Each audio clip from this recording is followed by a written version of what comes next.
So that's a fun thing to talk about. Yeah, guys. Yeah. That's how we start a show. Yeah. It could all be avoided if we all didn't have the technical competency of like 80-year-olds. I know who the Miz is. And that's only because he played in the celebrity softball games at All-Star Weekend. That's the only reason I know who the Miz is.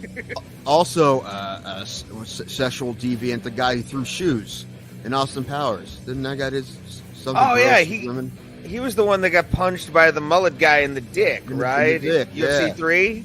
Yeah, in the dick. Okay. Let's get this over with, because I gave up on sports since Sunday. I haven't been watching any sports. I don't like sports anymore. Sports are dumb. Wait. Oh, yeah. Yeah, baby. Ah! What do you want? The world, sir. Damn Flurkins. Fucking cats. I'm on Team Skrull when it comes to Flurkins. They're creepy and I don't like them. I can't wait to see a scene in Secret Invasion when an army of Flurkins comes at a bunch of Skrulls. Like, I think that should be a thing. If they don't do that, they're missing out on comedy gold. It's a great callback. You are a terrible fucking sports fan. I'm not. Yes, you are. You don't give a shit about a team until they beat your friend's team, and you want your friends to feel like shit. No! Because you're a terrible fucking sports fan. That's exactly what you're doing. You want to troll people and make them feel fucking shitty because the team you don't actually care for beat a team that we actually care about. So fuck you, Ray. Fuck you before you even fucking say everything. Well. Bro Plata, where black people and white people talk nonsense. And with that, we're live. Bro Plata. Tequilaquences 10. The 10th Tequilaquences we've done. And it's all because of the great UFC Columbus that we were at this past Saturday night, son.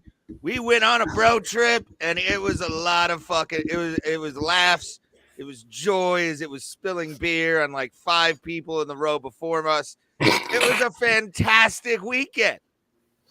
Yes, all me. It was all yeah. me. I was gonna ask Thomas. Number one, this volume's gonna drive me nuts. Of the two of us, which one of us you think spilled beer at a stranger? Oh, of course, Ray. 3 of them and one iPhone.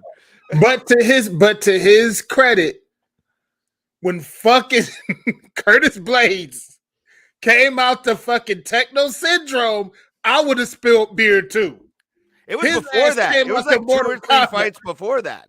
I think that was like 2 or 3 fights before that. I spilled the. God damn it! My fucking camera always does this. I hate it. Why do I have one? Oh yeah, it's because I'm on a goddamn video podcast. Motherfucker, didn't mean to do that. Hold on, fixing. And listen, we're fixing. While he got his stuff figured out, he could have just let us talk, but instead he just made a loud noise so he couldn't talk while he was getting fixed. Right? That's bad podcasting. I mean, I think it's great. I think it's the wave of the future. You actually do know better. All right. So sometimes you need to just act like you do know better because you do. I was mad though that my camera went out. Curtis Blaydes always walks out to Mortal Kombat, so we knew that. I didn't know. So 9:45, I'm in here, fucking yelling. My neighbor comes. You okay? I'm like, no, I just hurt.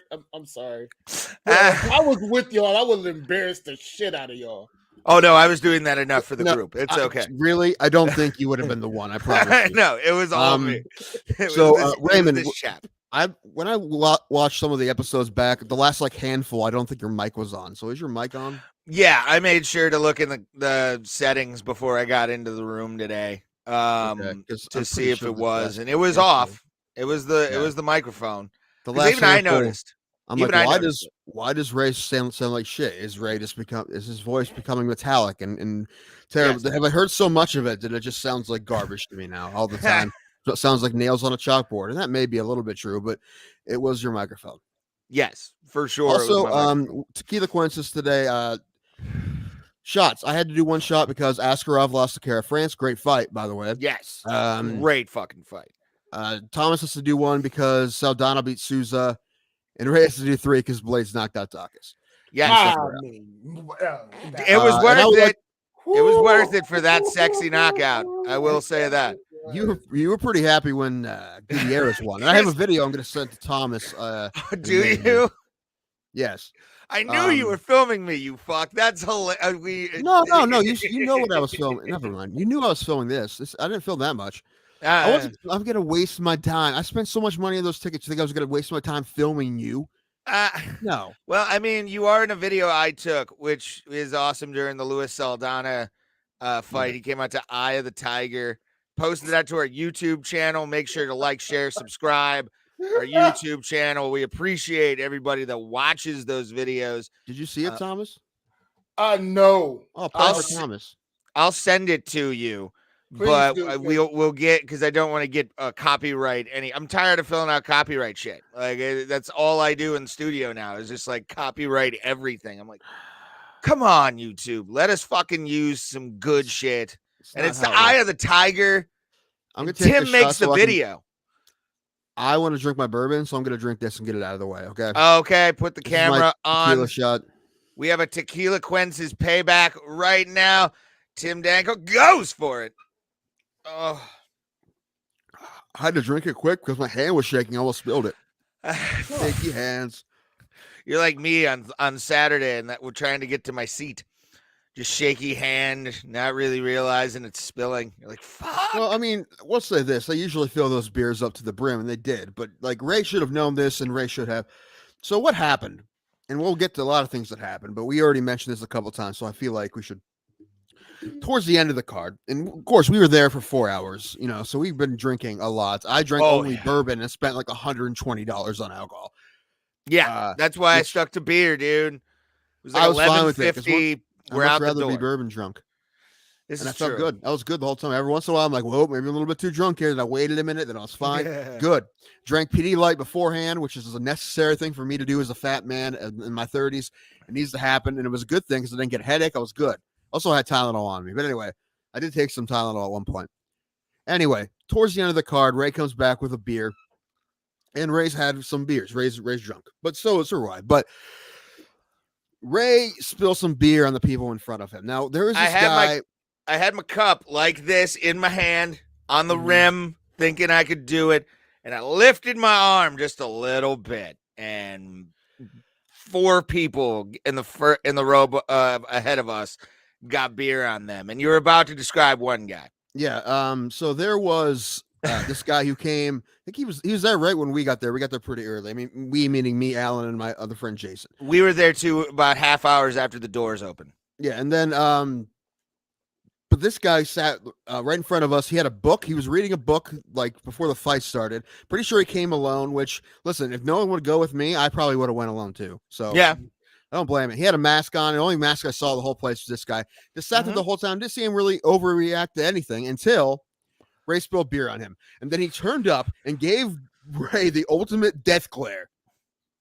Just staring at him until Ray goes, "I'm so sorry." And the guy just turns around and sits back down. Yeah. So if Ray didn't apologize, I guess that guy was trying to start some shit. I don't know. He was going to Will Smith you in the face. I don't know what he was going to do. And we'll talk about that later. Stick around talk about that for exactly 1 minute. All right. Nope. That will be Maz went an hour last night on the MMA holes. No, I can't handle it anymore, man. I think this will be like the tail end. We have more memes about it than we do actual like stuff. I scoured the internet for the best memes that people made. The best is Iron Sheik. Anyway, he wins the internet with what he said. We'll play that in a little bit. Stick around. When I was talking to Ray about it after it happened, and I said something like, "Oh, now I'm gonna have a Will Smith knockout of the night every car." And then 3 hours after, maybe like an hour after that, I'm like, tired of this. All these jokes are hack. Will Smith slapping jokes are hack now. I don't want to hear anymore. When I heard Chris Rock, and he's been selling a shit ton of tickets too, which is good. I mean, he usually probably sell it anyway because it's Chris Rock. But and we talk about he's the man. I love Chris Rock. Yeah. Well, like I said, we'll get into it a little bit. We're not going to make the whole first hour of that. Probably towards the end of the first hour, we're going to talk about it because we still want to talk about the trip to Columbus that we took. Paul said some pretty good points about the slap last night in the MMA holes. Yeah, he did. Very much. We need to figure out calls, by the way. Maybe that's something we can do with Patreon. Maybe we can So we don't have an influx of crazies. Yeah, at the beginning, I think if you're a patron of our Patreon, the Patreon, which we might yeah, it won't be. We're not gonna gouge you. We're not gonna ask you to spend a shit ton of money. We appreciate anything you guys do. If you like us and you're finding us on the MMAholes.com, we have a tip jar in the description. If you want to give some cash, anything will do. And we appreciate everybody for doing that. And if you do, we'll read your name out and do all that kind of stuff. We're not as technically savvy. We'll touch you inappropriately, whatever you want. Anyway, yes, at this point, money, yeah. Thomas, that's your job. You're the one that has. You actually didn't you sign that document? You signed that. You just read the fine print. Anyway, I didn't send him a document. Send the Negro out to touch people inappropriately. Like I said about something that happened last night. There's two things that you don't do when you're black. You don't touch people inappropriately if you're black, and you don't cut a white woman's hair. You just don't do it. Okay. You going straight to jail if you do any of those things. Well, I mean, wait, you don't cut a white woman's hair? No, you don't touch a black woman's hair. I know you don't touch a black woman's hair. I know that. You don't go cut the white woman's hair without permission. Sorry. Oh, well, that's anyone. That's called someone's hair without permission. Like if someone came over and cut my hair, like grabbed me like back here and cut a bunch off. Now I have to fight someone, which I don't want to do. But what else am I going to do? I feel like I have to at that point. By the way, Brewster brought up a good point about the dude that goes alone. I do agree with what he said here. And it's I'll let Thomas get the comment up just because I saw this. I'm like, it is a good point. When you go alone, you don't have to worry about your buddy starting shit with somebody and then you have to get involved. That's a very I am a mitigator. I am a guy who, if I call your shit and I know it, many things I am completely lacking in life. Self-awareness is definitely not one of them.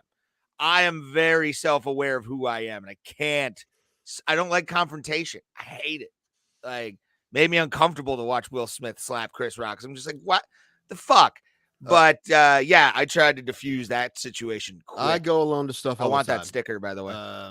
And that's fine. And I would have went to that alone if no one else wanted to go. Also, cheers, Mike. Thank you. We're fake. Yes, we are completely. We're CGI. Actually, this is talking about the slap, right? But anyway, which you know what I went back and forth on it for a while, but now I'm on team. It was real. It was. Real. I got his real too. Yeah. I went back and forth. Now we have to talk about this. No, not really. Well, yeah. Let's get it out of the way. All right. But I do want to say that Ray at the fights was like everyone in the vicinity, 40 people around us were talking about Ray on the way home and not in a good light. It was probably like the guy that wouldn't shut up, the guy who did ill-advised play-by-play at full volume, whether you wanted him to or not. And I asked him to stop, and he didn't. But the thing is, though, I mean, honestly, I'm kind of happy it was Ray and not somebody else because I'm just used to Ray's bullshit. So if there's someone else being annoying, I'm like, this fucking guy won't shut up. But it's Ray, so I'm like, he's doing Ray shit. He's just what he does. Yeah. Worst though is when Ray comes and sits down by me, and the first fight is about to start. I start doing this. I'm like, what the fuck?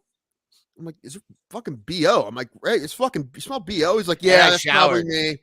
Yeah, and I showered too beforehand. What the heck? You can't show up to a live event sitting amongst people, and you're sitting by your friend.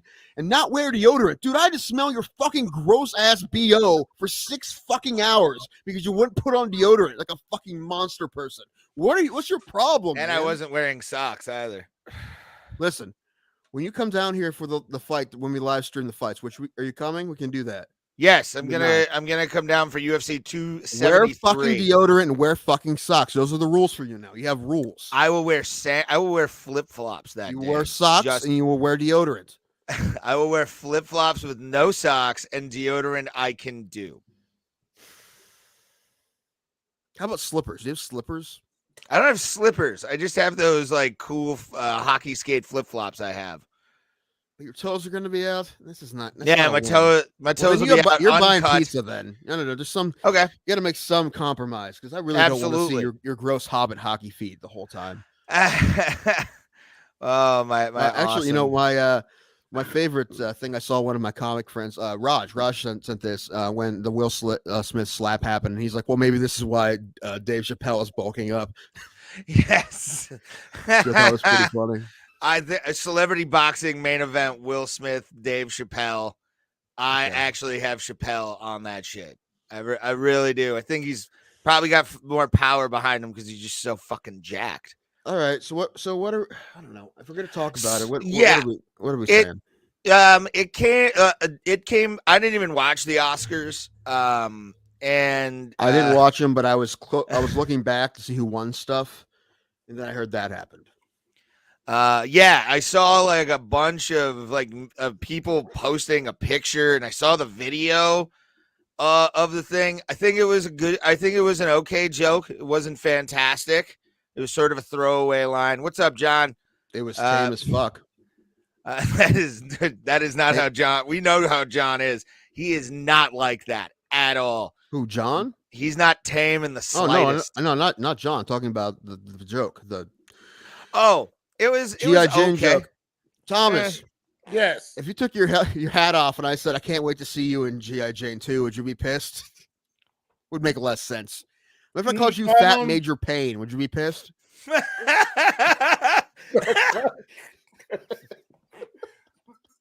My opinion of the situation is Chris Rock. See, what people aren't. Chris Rock went after her twice. This is the second time.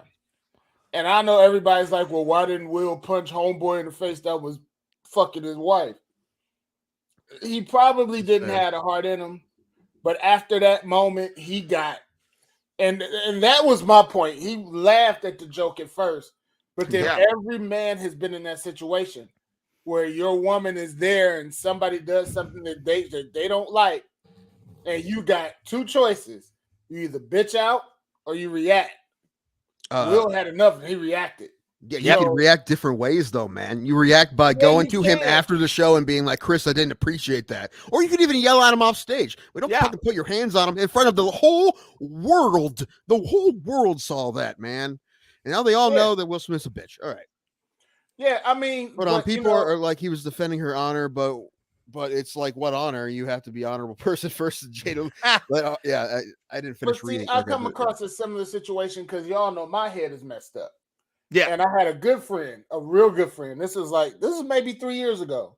It was after I finished the school, and we're out, and he busting jokes, and he knows I didn't have my hat on, and he knows I get a little sensitive about it. So he bust the first joke, and I was like, okay, that's cool, whatever. He bust the second joke. I was like, all right, you got one more time, man. I know you my dude, but he bust that third joke. He was picking himself up off the floor. If somebody's got something that they got going on, and then it goes back to somebody else brought up a good point. We just been through something that's big. We don't know where anybody's mental state is right now. Yeah. Motherfuckers are popping off for shit. There was a fight at the Eastlake Walmart about a stick of lipstick Sunday that 4 police cars had to come. And I won that fight. By the way, everything good because y'all blacked out on me. You kind of froze for a second. Yeah, you froze on us. I think it was you. It's usually one of us. This is weird. But yeah, it probably was me. But yeah, you don't know what anybody's knows, and I'm not making an excuse for Will. Don't get it twisted. I'm not making an excuse for him. He should have reacted differently. But we just been through something where everybody's mind is all fucked up. Well, I mean, also I don't condone it, John. No, I don't condone anybody attacking a comedian. That I do not condone at all. You're fucking. And if a comedian is packing, I hope you get shot. You go up there and try to fuck with somebody. Oh, so I'll be using that. I'll be using the microphone as a weapon as soon as they hit the first step. Nope. That's not how we're gonna play this, dude. I'm sorry. No, Casey. The situation makes it uncomfortable. And then on top of that, it really makes it uncomfortable for the obvious reason you got 2 Negroes up there fucking acting like monkeys. I'm sorry. I'm going to say it like it is. That's just, we already got the blind eye, but at the whitest event of the year, you want to go acting. At Negro. One guy I know who's an actor. He's done some stuff, and he is also a comedian. Perry Strong. He made a comment about how he's like, they made us look terrible. Yeah. Like, why are you doing this? Like, you made black people look awful. Yeah. And Mike Glenn, the Hagler thing's been said a lot. That you're one of the, like, maybe on a prize for 100th, maybe. Like, I get that one a lot. But I will say this, dude, the hero in this is Chris Rock, because look, some people will be like, oh, I would have fucking punched that guy. I'm like, you know how bad it would have been if he even would have said something to him? Like, you motherfucker, it would have ruined everything. It would have ruined the Oscars. It would have ruined everything. So the only reason that thing was allowed to even continue on, and it wasn't nearly as bad as it could have been, is because Chris Rock just took it and he just he did his best, was professional as fuck, and went on. So I don't think people were talking nearly enough about what he did. Everybody on Earth is mad. What did it say? I was reading it. Oh, Thomas. Everybody on Earth is mad right now. It's like the pick ooze from Ghostbusters 2. It was on the subway making us all upset. It is, yeah. It's you're expecting like two guys, ghosts. I love this is not the real Danhausen, but don't worry, Danhausen will curse the Will Smith. He will be making a sequel to Wild Wild West or something. I'm not sure. I hope not, man. Do you know, like, they're both sort of white guys, so it doesn't make anybody look bad. No. Chris Rock is a goddamn legend. Yeah, no, I love Chris Rock. He handled that perfect. Listen, if that happened to me, listen, number one, you come at me. I'm on stage. I have a mic stand, and I don't know what you guys know about mic stands. They have a heavy base. You can bust open a mouth with a mic stand. So you come at me. I don't remember you're that getting a mic happening to stand. Dimebag Daryl, John. When did that happen? Oh yeah, that was a late 2000s. Dimebag Daryl, ironically, in Columbus, Ohio. Yeah. Some guy got onto stage, had a Glock in his hand, and popped Dimebag a couple times in the back of the head. Hell yeah, I think it was Wasn't hell yeah? Was it down? I think it was down. It might have been down, but he got popped by a guy who claimed to be a fan. And to me, anybody that does that bullshit, you're not a fucking fan, dude. No. Anyway, I say that thing with the mic stand, but I say that if I feel like I need to protect myself. If someone just came up to me and then just slapped me, I didn't expect it. It depends. Maybe I'd be, I feel like depending on where I was, I wouldn't have to do anything because people would jump on that guy. Thank you, that Danhausen. Appreciate you. All praise be glory to our God, Danhausen. Anyway, I finished what I was saying. I'm just saying, if that happened, I feel like most of the time, depending on what kind of mood I was in, I would just take it and people would handle it, Yeah. But if I feel like I was in danger, then I'm, I have weapons on me. I have a mic with a cord and I have a mic stand. All right. If I actually thought I was in danger. If someone just came up and then slapped me, I don't know. I don't know. It depends. Do I feel it's necessary to hit him? Maybe I do. Maybe I don't. It depends. But I'm saying on national TV, Chris Rock did the perfect thing. And he was professional and he got through it. So good for him. What? I never knew that Matt Brown was there the night that Dimebag got killed and he was working security.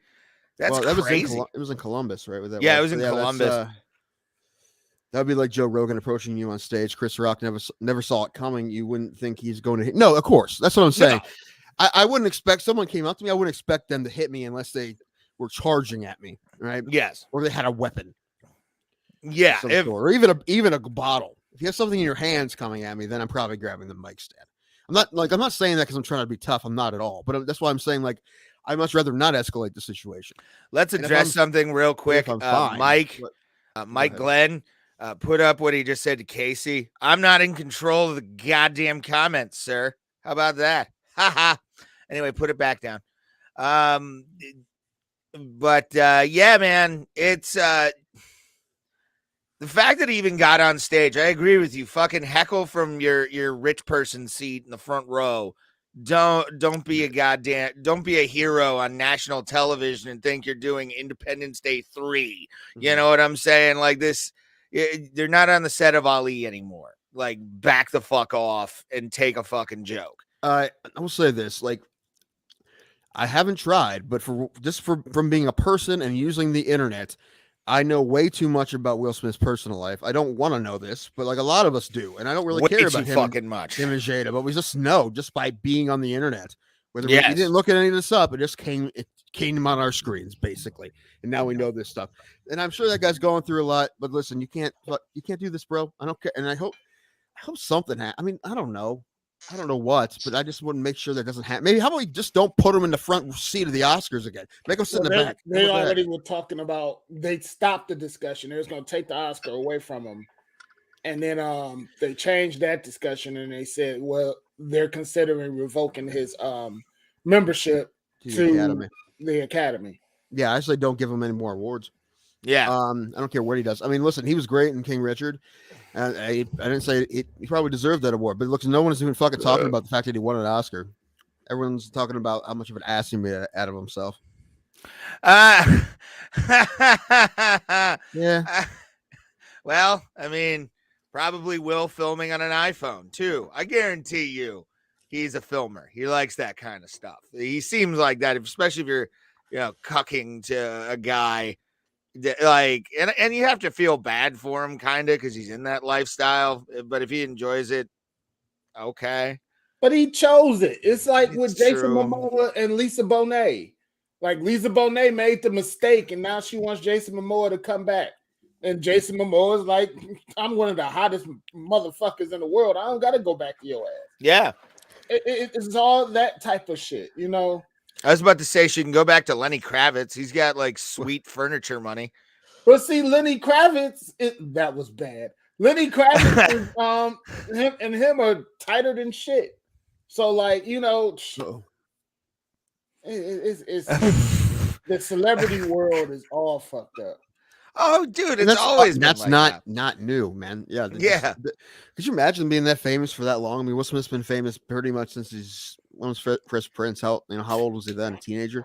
He was 16 when he got his first record contract. Him and Jeff were like 16 and 17. Wow. There you go.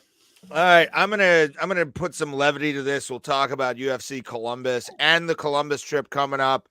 But I am officially gonna pain myself through a tequila shot for Tequilaquences. Is that filled up? Because you've been doing this thing where you don't fill it all the way up. It is here. There's what it looks like. Fine, just do it. Thomas, if you could, real quick though, go to the branding and pull up the rules of Tequilaquences, because I feel like we need to educate people, and I made a new graphic, so I feel like we should showcase that off a little bit. I have a feeling that no one cares about this game other than us. Probably, but I hope they enjoy the pain that we're going through. It should say Tequilaquences rules on there is what we're going for. Oh, gotcha. Yep. And then this is the rules of Tequilaquences. Fighters get picked by wheel, 2 of them. Number of shots determined by loss, and what round decision is 1 shot. Loss in the 3rd, 4th, or 5th round is 2 shots. Second round, 3 shots is what I have to do for this whole thing. If your fighter loses in the first, congratulations, you're on your way to possibly 12 with the lovely 4 shots. 1 extra fighter is picked if there is a fight that is scratched, so we can have that one. Injuries or freak injuries or a draw counts as 0 towards your total. And, again, with the injury, it really depends on what happens, because like if you get injured because someone hit you, it's different, And there's one more slide underneath that we need to address. It's my favorite rule. It's the William Knight rule. If your fighter misses weight and loses, you have to do double the shots for that fight. It's a fair rule. I really think that's a very fair rule, and look forward to implementing it a lot. Possibly, hopefully not, because people miss weight all the time. But you can take that down.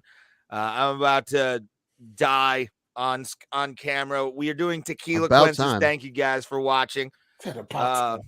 Yeah, I was about to say, don't you think I was trying to stall for time so I didn't have to do it? Oh my God, totally didn't try to do that. All right, 3, 2, 1.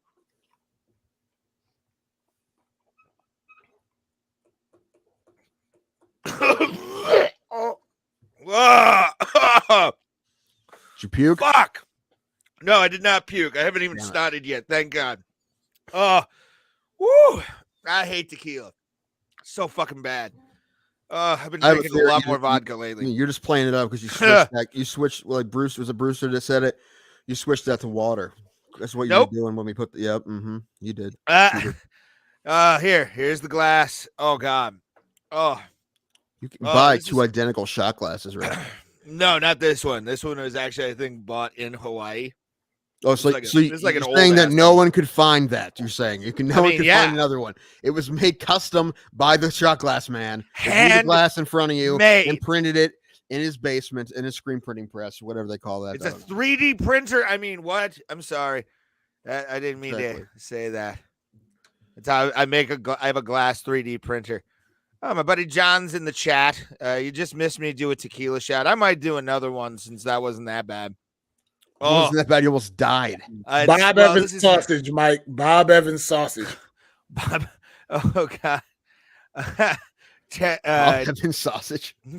Bob Evans sausage gravy is some of the best gravy I've ever had in my life. Oh, nice. He's got the breakfast sausage. That makes it even better. Oh, oh my God. Okay, see, here's the glass. Mm-hmm. It's not going to leave the camera. You put water in that bottle.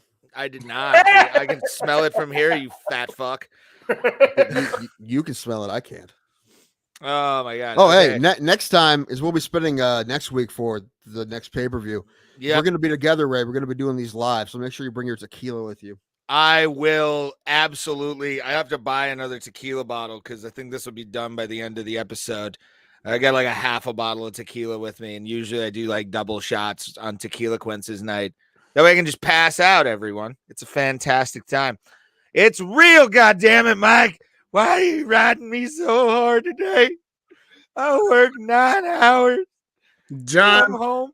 It's called urban life. Urban people, that's how I'm going to say it, make sausage at any time.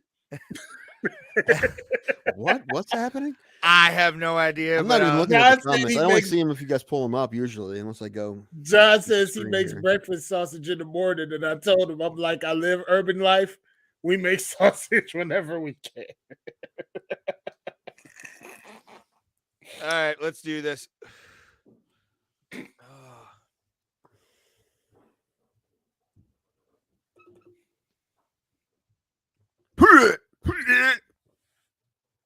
Yak. Here it comes. Fuck. Oh, I hate tequila. This is why we do this. This is, you get to see our pain for losing at a wheel game. Like, think about that. We're like the gamblers in Tales from the Crypt. We just we'll just be stumps at one point in our lives. John, I really love Polish boys. How you feel about Polish boys, John? You can answer that, but I'll answer it too. I like them. They're good. You got to find a good one, though. You got to make sure it's right. Yeah, I've tried. I think it was B&M. B&M. Oh, fuck them. You don't like B&M? Embarrassment to soul food restaurants in the world. Fuck B&M. Look, they got to pick up the Hot Sauce Williams slack after that closed. So they got to do something, and they're kind of the number one at this point. I used to sit that guy at the Cleveland Improv all the fucking time, and he would wear his hat. It was the like, man, that fuck. Have you ever heard of B&M barbecue, Tim? No. It's like a local chain restaurant kind of thing. According to Thomas, they're a bunch of motherfuckers, apparently. We'll talk about that offline if you ever. They hold the defamation suit. Yeah. Well, listen, now I'm not going to go to one. Why would I? Don't, because any place that charges you anything over $7 for a chicken dinner, you only get 3 wings. Fuck you. Nowadays, yeah, it's kind of shit. Costs more than $10, isn't it? Some of them are, but some of them keep their prices down. I've always love bratwurst too. I haven't had a bratwurst in years. Oh, that's what she said. Hey, we'd like to thank everybody for watching. This is Bro Plata. We're going to talk about us going to UFC Columbus. We were in the building for that motherfucker. And it was pretty damn awesome to be in a UFC event again, which was fun. MMA holes were talking shit, a lot of shit about Columbus and Ohio sports fans. They're talking a lot of shit. Where are they? I need to talk to them. Also, it's our 1 year anniversary with the MMA holes. It is our 1 year anniversary on the MMAholes.com. Maz discovered us, put us on the website, and we've gotten a fan base from this, and we appreciate everybody that comes back all the time. Casey Jones is in the chat. I can see him. He's one of the OGs. Jesus Christ. Tim's disapproval of Ray's humor is the best part of this show. It'll never change. Stop. So if you're coming back for it, we've got plenty of it. It's 100% real. Right, yeah. I used to have more hair than this. I've been pulling it out one strand at a time for the last 136 episodes. John is awesome. Damn, really? Just so you know, Thomas, I was originally talking about my dick, not sausage. Oh, yeah. John, what would we do without you, John? Anyway, they're talking shit because Ohio was booing everybody, and they're booing Brian Barberino, which no, we weren't. We were booing the decision. Yes, we were booing the decision. We all cheered for Brian Barber. Like, I think all of us in our group, we actually did cheer for Brian Barberino. And when he was talking, I was still booing. And actually, you know what? All I heard at the time in his interview was him say, "You can boo me," and then everyone just booed more. Like, all right, fuck it, we will boo. There we go. And I will say, Maz said on a game stream a few days back that JBM found y'all liar. Okay, I didn't know if it was him. Cool. Whoever it was the MMA Holes account. I'll never forget that day as long as I live. Because then they sent us the paperwork right afterwards. They filled it out wrong. What the hell is Todd Hutchins? Maybe Todd Hutchins. I don't know. Isn't that the arm wrestler? Didn't we talk about him? Yeah, I think so. Yeah. No, right. Remember when you had to put state on the form, and you put Ohio, and then under county you put United States of America. I was high and thought it was country. Fucko. That's not an excuse. It is. It's called dyslexia. It's called dyslexia, and I have it. You had. Have you seen me read? Plenty of time to read that. It wasn't like you were being forced. You had it in front of you. You could have taken all day to read that. That is true, but I'm the guy that just fills out all the blank spaces and doesn't really give a shit. I think I owe like 4 of my children to like Spotify, Apple iTunes, Anchor, which is where you can find a lot of our podcasts. See that cheap plug right there. But yeah, I'm that guy that just clicks everything and I don't read shit. So I'm like David Spade. I'm not a reader. Okay, I'm not a reader. And to be on this network, we found so many people. People have found us, and we appreciate every single person that has ever watched an Bro Plata ever. Ohio sports fans are very passionate. We are very, very passionate. Yeah, and we are very ride or die. And that's what that was. That was us just being not happy about the Matt Brown decision, which, is very close. We didn't get robbed, but I think I look back again. I still think he won. I can see why they gave it to him, though, Barberino, because he had flashes at the end of the round. But it's like they have goldfish memories, these judges, and only remember the last 10 seconds. They don't remember the whole rest of the round, especially that fucking third round. Yeah, anyway, that third. I thought Matt had it. I think he did too. That's why when they said Barberena, I had the score right. I said it was going to be 29-28, but I gave it to Brown. I did. Yeah, one judge had it like that. One judge got it right. It's very close. Like I said, it's so close that I'm not mad at anyone really, but I think it's unfortunate. Listen, the way they both fought, Matt Brown's going to fight again. Barberena is just fought out of his contract, but if they don't re-sign him, that's ridiculous. Look how fun that was. I could see those guys fighting just each other for the rest of their careers. I'm fine with that. Askar was robbed. It was real close. That was real close too. Yeah, that was a close fight. And then Ohio fans are very passionate fruit. Sure. I mean, Sure. There might be. I mean, if you watched it on TV, they did kind of show every Ohio celebrity, including Joe Burrow. Joe Burrow was there. Somebody else, but one of the biggest pops came for Stipe. Yeah. Yeah. Oh, yeah. We were there when he walked in. We went nuts. Yeah, he walked in from the back during one of the fights during some downtime, actually. And I fucking agree, Pulse. I fucking agree. Yeah, you wrote it wrong, but it's Parma is definitely. Yeah, I've probably slept with half of Parma. I mean, it's women out there. Parma women, dude. Parma women, dude, are down. It's weird. But no, yeah, man, we're a passionate bunch, especially when some of our own are like fighting. We've said it many times. We're Stipe Miocic homers. We're always going to be Stipe Miocic homers because he's a Northeast Ohio guy. He's, a Cleveland staple, and probably is the Pharma. Didn't know. Interesting. Yeah. What was I going to say? Oh, yeah. No, Stipe is the man. And what you didn't see on camera, and I saw him like fake tackle Cody Garbrandt, just messing with him. I don't think they showed that on camera. That was cool. Also, another thing, like Cody was there with his brother who lives up here by me. Yeah. But at one point, they were showing the intro to Kara France fighting, and they showed the knockout of Kara France knocking Cody out. And you just see Cody do this. It was hilarious. I wish I had it on video. Yeah. And this card, listen, I called this card a clunker, and the MMA holes were talking about it too, because it did start off very slow, especially that second fight. That second fight was garbage. And there's decisions, and yes, it was a little bit better because we were there. If I was watching them on TV, I would have been like, "Come on, some of these are snoozes." But then it got hot. Then we had 3 amazing fights in a row, and then 2 finishes. Yeah, and then we had this knockout by Gutierrez.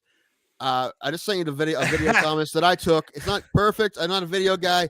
I only took a little bit of video, but something happened while I was taking it. And then Ray had Chris Gutierrez for Tequilaquences. But actually, what happened is after this knockout, I got video of Ray telling us for whatever reason what his IQ is. So let's play the video.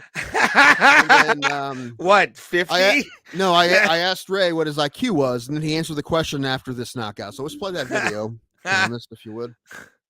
Oh, you sent it to? Oh yeah, I got it in the West now. Hold on. Blaydes did look fantastic. We'll be talking more about it. Yeah, and that's exactly what it needed to do, Ray. I figured he'd win, but I thought I was just gonna, hug him the whole time. It was gonna be boring. I was gonna be pissed. I said that last week. I was gonna be pissed if that happened because I don't want to pay that much money for a main event and it to suck. So there you go, Curtis Blaydes. Way to go, buddy. I got my money's worth for sure. You were great. You did what you're supposed to do to a guy like that and knock his ass out. And that's what he did. He looked great. Yeah, it was very good. Right. What fight was it? I can't remember which one, but there was a fight where dude just got punched in the face, and you just saw him go a lot of punches in the face, fully backwards, and stumbled. I can't remember what it was. I don't remember. Okay. But yeah, this is me. Wait, this is the one I want. Hold on, this is the one I just sent you. And I just sent you one. Yeah, play that one because I edited it down. Okay, let me see. Because this would be a bunch of nothing. Yeah, the one I just sent you. Okay, this one. There it is. Finally got here. Here it is. Me being a total ass. You put the volume on, please. No, just play it. Let it play. But put the volume on. No, hold on. Start from the beginning. Yeah, start from the beginning. Put the volume on. Start from the beginning. Okay, let's let go. All right. This is Gutierrez and Dana. Good head kick, by the way. Ray, what's your IQ? Oh shit!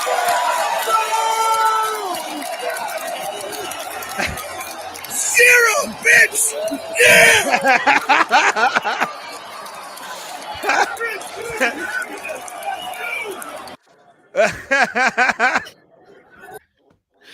Yes! That was Ray reacting to how many tequila shots he had to do. When because Gutierrez, who was losing that fight, he was down in the first round, and then he came back with that really nasty spinning back fist. And he had been playing that pretty much the entire fight, trying to get some spinning attack going. And yeah, he did spin and miss a couple times. And when he got in there and actually made it land, he made it good, and he gave him a Timbo. I call it a Tim Boach back fist because anytime I'd fight Tim Boach in UFC Undisputed 2010, always would get a back fist for some, and he'd knock me out every single time. Like, what? I'll be fuck? right back. I'm going to grab my tequila so I can get my shot over with. I'll be right back. Sounds like good. an Eve Edwards back fist, right? Or a Pat Miletich back fist. I know, but it's because of the game. And what I'll do is I'll take control real quick. I want to show everybody our seats that were pretty sweet. Why? This was because it just makes us seem like we're pretentious assholes. It's a cool view, dude. We spent all the money we had on these seats. $190 with fees. Why would you tell them that? Fees. Because we want to ball on them a little bit. I mean, for God's sake. That's all the money. Dude, that's so much money for us. Like, you have no idea. That's like half of our bank accounts. Your cousin Mike is in the chat. What are you saying? Honestly, that IQ is higher than my guess. Yeah. Yeah. There wasn't a minus behind it, I guess. All right. It is, and but here's a picture that I loved a lot. This picture was awesome. It's all three of me, Tim, and Alan. There's Alan. Yeah, we got a photo of him. Met Alan, hung out, really cool dude. And then having Tim next to me was a lot of fun. And I was annoying him the whole time. But my crowning achievement, I tried to get Bruce Buffer, was not ringside for it. Tried to get Michael Bisping, came like super close to me and like started running past, and I couldn't get my phone in time to like get a photo with him. But this picture is now going to be legend in the internet MMA community. Is it? It's going to be, because we met a hero of the show. We met a guy we love. He's been movie star. One of the biggest actors of all time. Snubbed at the Oscars. Snubbed at the Oscars. Will Smith won his trophy, by the way. Yes. Honestly, I think it should have gone to this guy. One of the greatest people to ever walk the planet. Such a nice guy when I met him. Ladies and gentlemen, Mr. Alcohol and Cigarettes himself. We got Keith Peterson. We got him. And I didn't ask him to be on the show like an ass. I should have. God damn it. You did tell him, hey, sir, we call you Alcohol and Cigarettes. Yes, we did. Yes, I did. With pride. With pride. You called him Alcohol and Cigarettes to his face. I said, Mr. Peterson, before I addressed him in the proper context, and then Mr. said No we Nonsense. refer to him as Alcohol and Cigarettes on the show, out of hatred for Dominic Cruz for saying that. And such a wonderful dude. He laughed when I said it, so at least he knew it's kind of a smell meme. like alcohol and cigarettes, Ray. He did not. He smelled delicious. He probably had to. I can't remember the exact probably aftershave, but he was definitely. He does look like an aftershave guy. Like, I think Keith Peterson has like $300 aftershave that he only uses for UFC events. Like, I think. Well, now that people are calling him out for smelling like alcohol and cigarettes, it probably has to call him out before the fights. He's got. Have you ever seen those people who've got like the wall hanging thing of like scents and stuff? You ever seen those people? Sure. Those people are insane. But it's it was awesome to meet him. First guy. He was just chilling by the cage and saw me, put my phone up, and came right over, man. I love UFC events. I'm not a picture guy. You know, Ray told me where some people were, and I don't really go. I mean, listen, I have one with Carlos Viagra because he was right by where I was. Right, it was easy. I don't get up to get them, and if there's a line, I also don't get. Like, I don't care that much enough about pictures. But can you put the picture up one more time? I want to tell you what Keith Peterson is thinking at this moment. Holy shit, this motherfucker smells like BO. Probably. Does he not wear deodorant? Again, Ray, you said that you forgot your deodorant. Deodorant is one of those things that if you forget it, you go buy more. That's one of those things. You don't just tough it out, especially when you sit next to your friends, man. Why would you do that? I smelled you the whole time. I'm sorry. You better be. And that was not cool. I'm not even joking. It was not cool that I had to smell you the whole time. Well, I apologize. You know me. I wear my welcome out pretty quickly. Like you do, and you did it in a public arena somehow. Yeah. You know what? I will say this, man. I didn't see anyone being assholes there. I'm not sure it may have happened. I didn't see it. I didn't see very many Affliction T-shirts. I didn't see too many people who look like uber super douchebags. If they did, I'd probably take a picture of them. No, I didn't see a whole lot of it. Didn't see a whole lot of scantily clad women either, because it was cold. It was cold that day. Yes. I saw some leather pants. That's about it. Hold on, Thomas. Let me put you on for your Tequilaquences. Gonna put him on, and he's got to do it. It's the fun part. Volume's out. Turn his volume on. Up.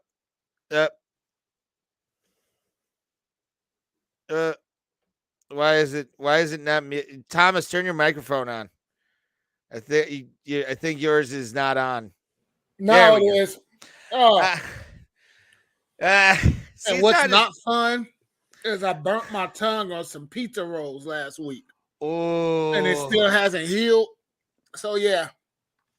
That was at least alcohol in an open wound is never fun. That's how you sanitize it, right?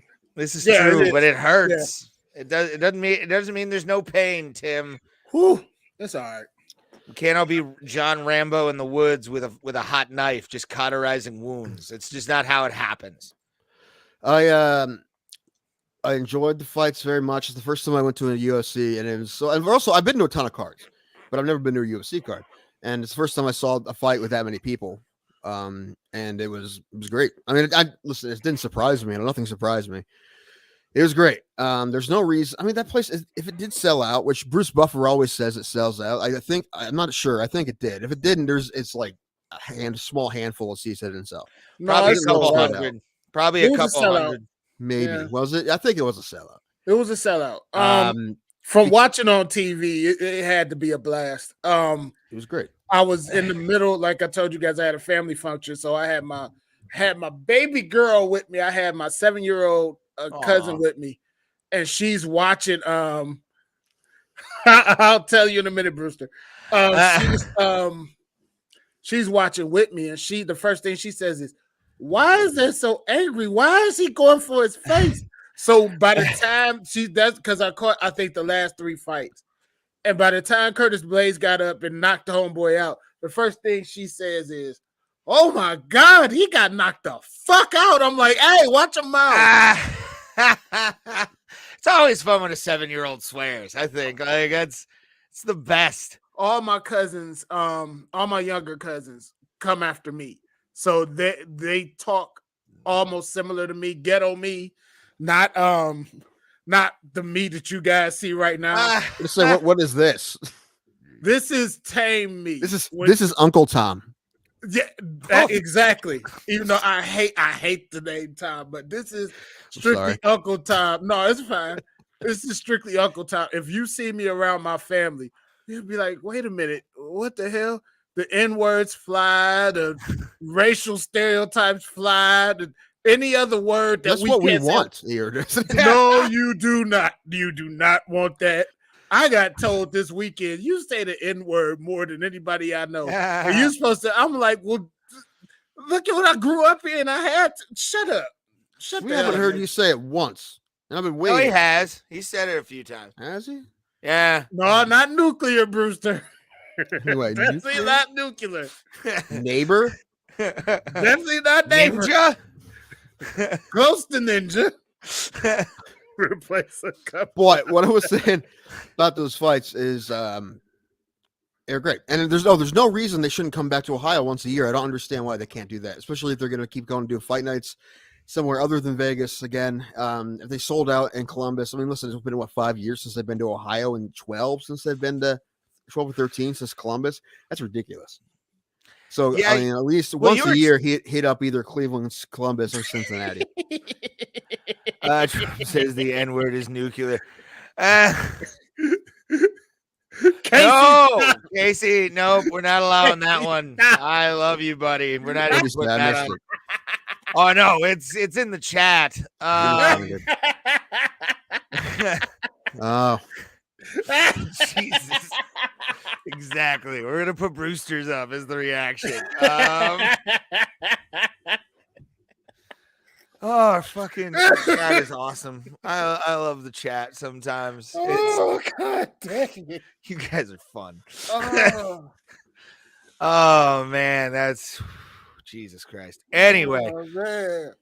yeah, and that was the one thing I wanted to ask you is what'd you think of you've seen like local fight cards, you've seen like a Bellator in the early days. What did you think of the presentation of you too. UFC compare like did you expect it to be that good or did you expect it to be a little bit more? Bellator puts on a good show. They really I do. can imagine. Yeah. I mean, at the time they had this lady DJ was spinning stuff, and it was real fun. They do a lot of cool stuff actually. No, it's exactly what I thought it would be. I don't know if anything really surprised me other than how much Bruce Buffer got me going. And I expected that a little bit, but I was like, it would have been so different if it wasn't there. I was very happy that he was there. Like getting to hear him say his catchphrases was pretty fucking awesome. Yeah, it was the first time. I'll never forget the first time I saw Bruce Buffer live at UFC 203. I guess never been that happy in my life. Like I remember it being like a couple hundred people for like the first prelim on UFC 203, and as soon as you heard "We are live," all 100, maybe 200 people in that building, it sounded like the place was full. Everybody was ready to go. Bruce has that energy that not a lot of like ring announcers have. But was that the one in Cleveland? Yes. Yeah, it was listen, I couldn't only imagine. I mean, listen, you heard what happened when Matt Brown was there. Yeah. I mean, it was Stipe fronting for a title and winning. I'm sure that I'm surprised the roof is still there in that place. I had to cover my ears because my ears were completely ringing. Like it was that like ear piercing. Oh my God, we fucking did it. And it was like watching the Cavaliers win the championship, I assume. Like it just I don't know. That didn't happen at home, so I don't know. I know, but it was but didn't they simulcast? Didn't they do like a watch party for it? And everybody was like freaking the fuck out. Yeah. Yeah, probably. But like full though. But yeah, Bruce seems like a cool guy, but I gotta keep it 100. I can't stand his style. How do you what, John? I love it, man. Dude, he's the freshest motherfucker in MMA. Listen, he's like the second best suit game I've seen on TV since number one is Craig Sager, the late great Craig Sager. Number two is Bruce Buffer. Close second, but he's number two. But yeah, dude, he's awesome. Yeah, I would. Bruce Buffer is up there. I'd put this other guy by the name of Boyd Pierce, who used to be a wrestling ring announcer in the South. If you've ever seen a picture of Boyd Pierce, his suits are fucking outrageous. Yeah. Like floral print that I don't even think it's too tacky for Bruce. It's that good. Like he just pulls that shit off. I want to be a ring announcer just so I can like get those ridiculous like your crazy aunt's couch suits. Yes, that's actually kind of what Boyd Pierce would do. It looked like somebody's like couch in their grandparents' house. I think it's because I grew up a big 80s boxing fan in the 80s, and Michael Buffer just seemed like the man. Then Bruce seems like a joke to me. See, it is a different energy. I will say that it's a different vibe. It's a different style. For guys who are half brothers, it's a completely different style. Yeah. Michael, it's just like straight up black tie. Yeah, like it's awesome. And then Bruce is a little more loud and a little more energetic, but it works for MMA. You leave Karen Bryant alone. What did he say? Karen Bryant what? Who the hell is Karen Bryant? She's an analyst.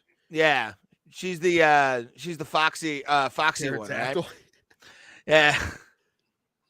I was watching a documentary about Twisted's sister of all people, of all bands, and there was like an old show they were on back in the day, and I'm like, is that fucking Karen Bryant? Like when she's like in her 20s? Yeah, I guess it was. So I don't know.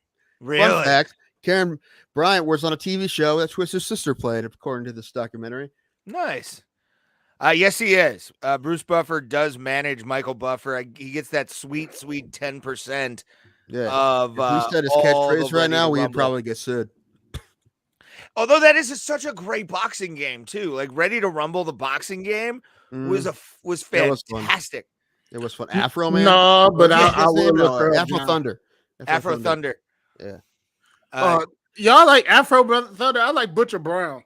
Butcher Brown was a good character to play as. But yeah, like I said, to me, my favorite ring announcer of all time for combat sports is Jimmy Lennon Jr. I mean, I like Jimmy Lennon Jr., but I like the fact he looks so so small and so demure. He looks like a puppet. He looks like a ventriloquist dummy. Yeah, he does. But all of a sudden, when you hear him say, "It's showtime," you're like, "I'm fucking ready for any boxing you give me. Let's go!" Like, I'm ready. I love Jimmy Lennon Jr. Plus, I grew up with him in the Knockout Kings games back in the day.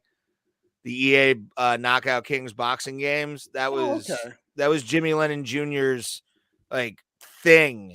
He always would do the ring announcing. Listen. This is child's play. We all know the actual best of all time is Scott Farrell. We all know this. It's time to shake it up. He's a tattooed beast. He has a record longer than Mike Tyson's. The funny thing about that Yama Pit fighting video from 2008 is it's so obvious that he's going back and doing blow in between. Yeah. He's just gacking next fight. I'm gonna go for a walk. I mean, do a bump. I mean, no, I'm going for a walk to the toilet. Pour me a beer. Drink a beer.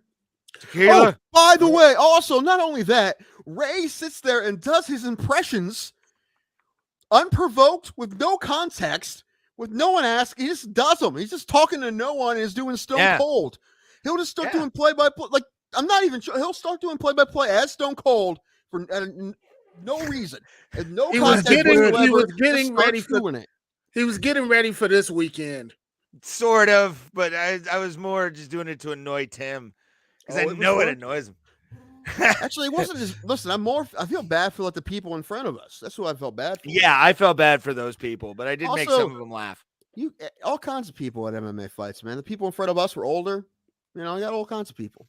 It was a very diverse crowd. I mean, you had pure white trash, and then you had like chicks in leather pants.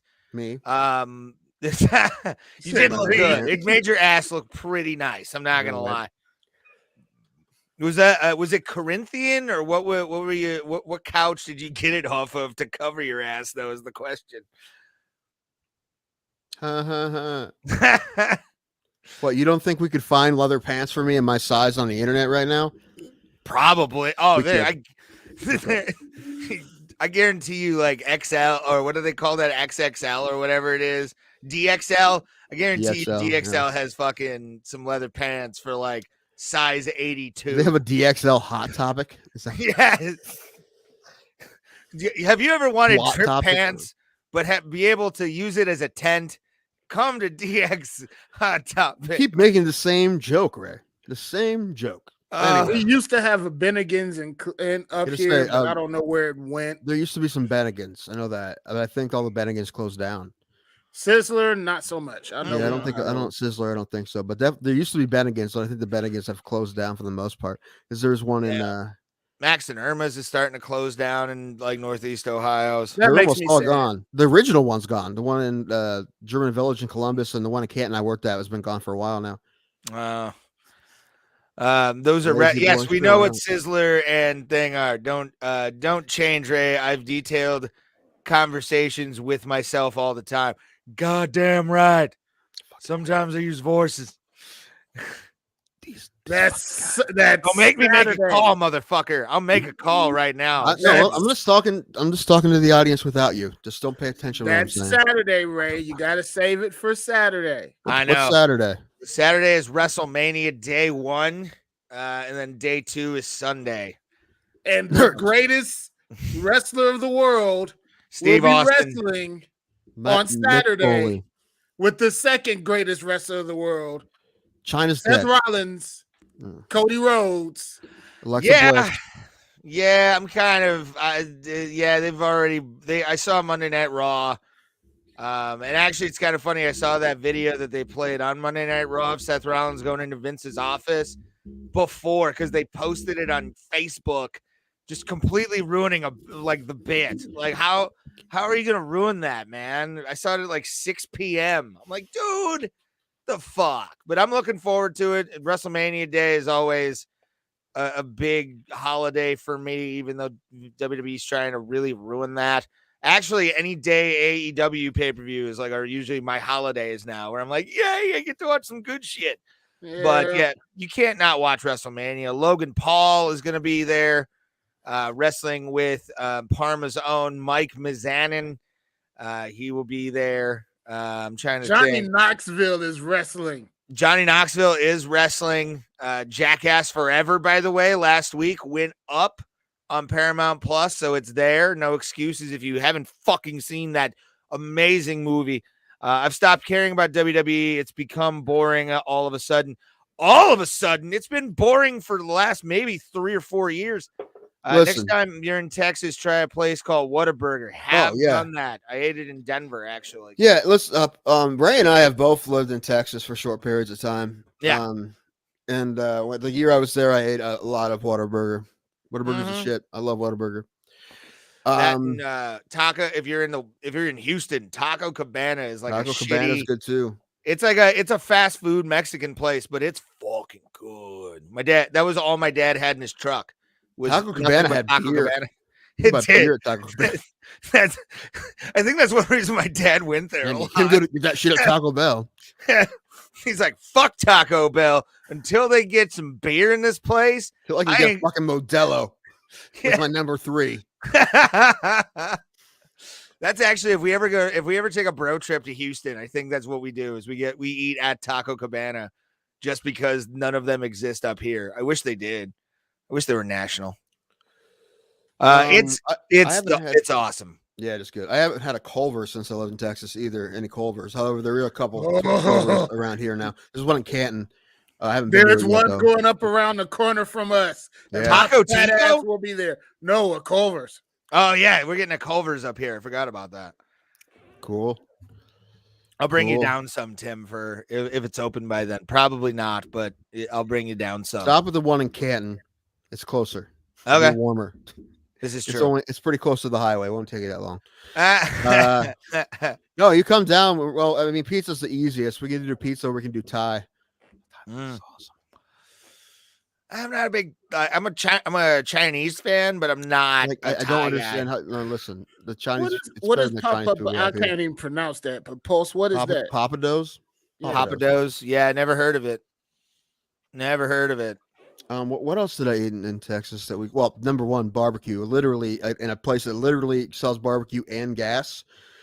You get stuff that's better than anything I've had up here. Even though there's better barbecue up north now because people knew it was a problem for a long time. So people would migrate up or learn how to make real barbecue and open real barbecue places in the north. Like when I went to Texas, I never had a good barbecue before, but now there's some decent barbecue. Are they as good as the places in Texas?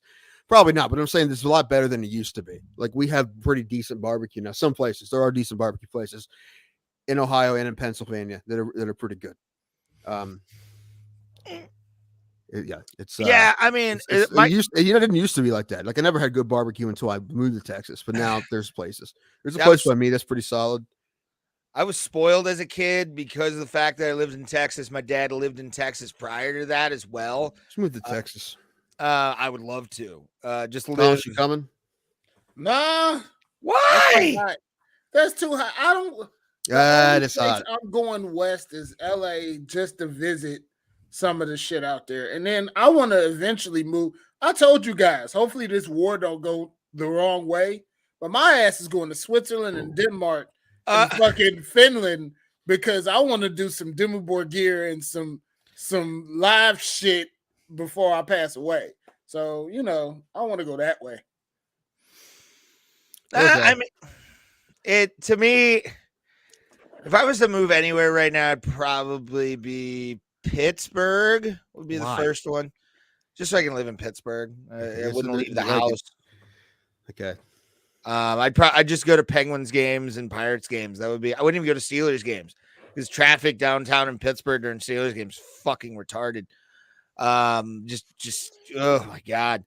But no, yeah, and then just rich person myself down to PPG paints and have some fun or do that. But no, yeah, I probably Houston. I'd go back to Houston, or Vegas. I'd live in Vegas right now. If I had the money, I would. We do need to go to Vegas though. When are we doing that?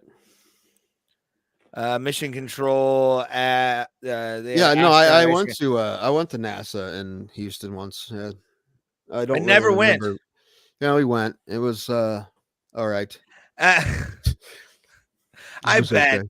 Like you can move to Stockton. I mean, as long as I'm going to the Diaz gym, I'm okay. But I don't think I would last very long in Stockton. You can move into John's basement. That sounds perfect for you. Huh? You can move into John's basement. Oh yeah. I mean, you guys can have beers every night and talk nonsense and make inappropriate jokes with each other. It'd be great. Absolutely. That's how real men do. Smoke cigars. Sure. But yeah, it's I think like Houston would be the next logical move for me if I was to go anywhere. Like this isn't new news, but have you guys watched Last Chance U? Specifically the 3rd and 4th season with that coach from that Kansas school, that Jason Brown. No. You're unaware of him? Mm-hmm. Oh Lord. Oh Lord. This is the greatest man. So he's a white guy who grew up in Compton. And he's just something else, man. I don't know. Like anyone in the chat, have you watched? You know what I'm talking about? If you know what I'm talking about, you're like, that guy. That guy's fucking nuts. Hold on, let me see if I can find a good. And Dallas has a medieval times you can eat dinner served by wenches. Yeah, my mom and my brother went to one in Florida. It doesn't seem like something I'd be into.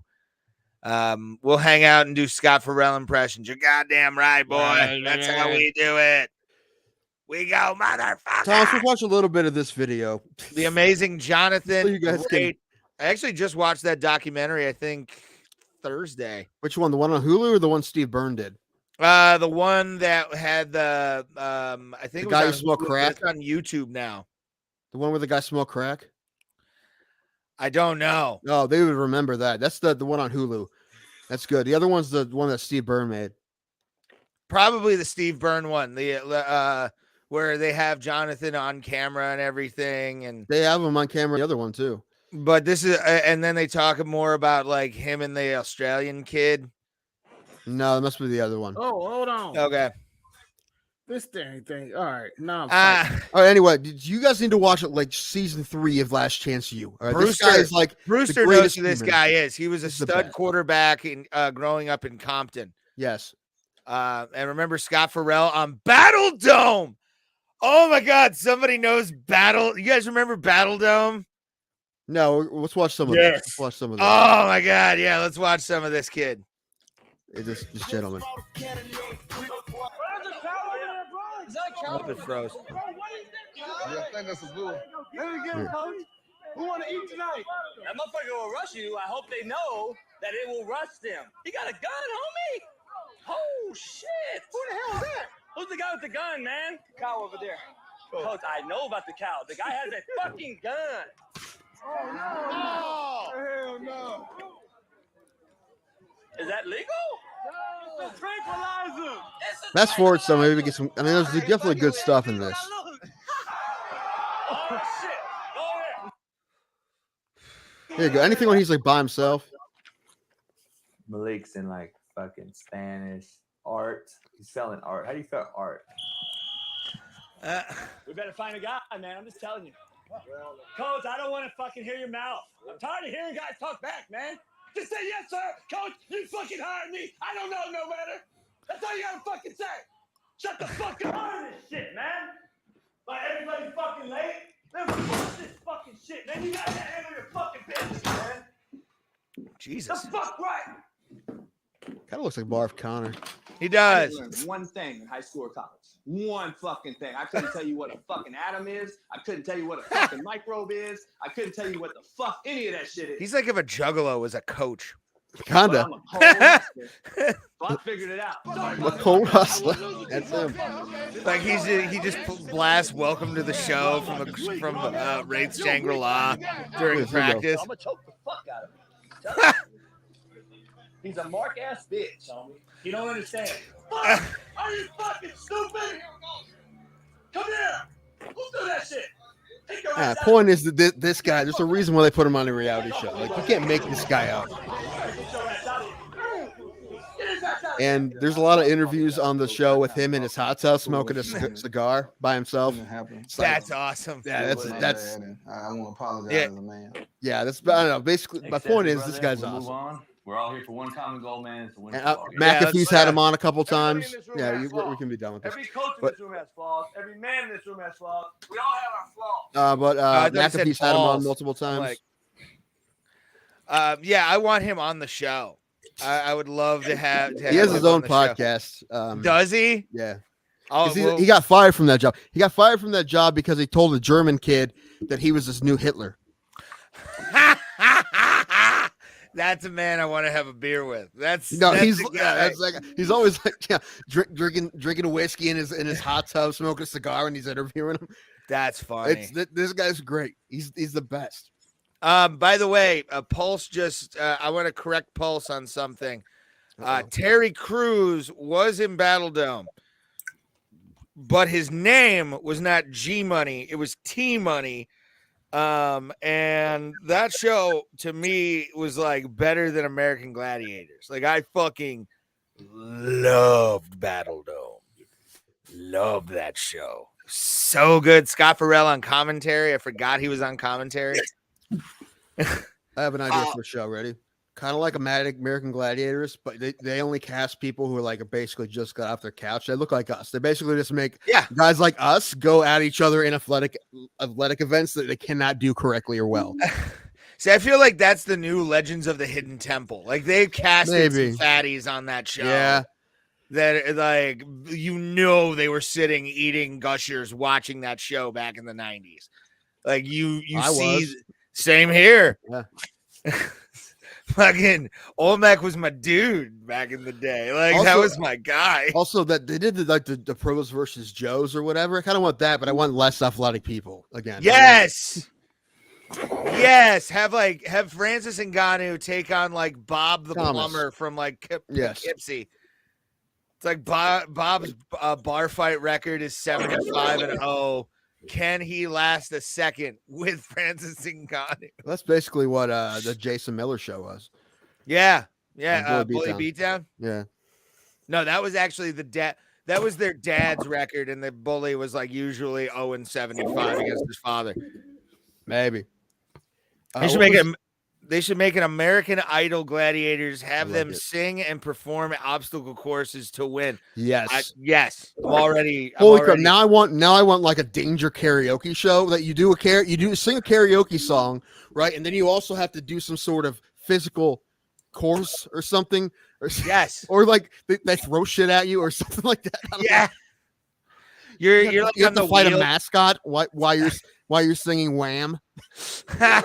Wake me up before you go good. Last Christmas. I want to hit that. Yes. Karaoke Warriors Karaoke Warriors. or something like that. Oh, that would be fucking awesome. That would be. I would watch that. We do not condone violence against performers.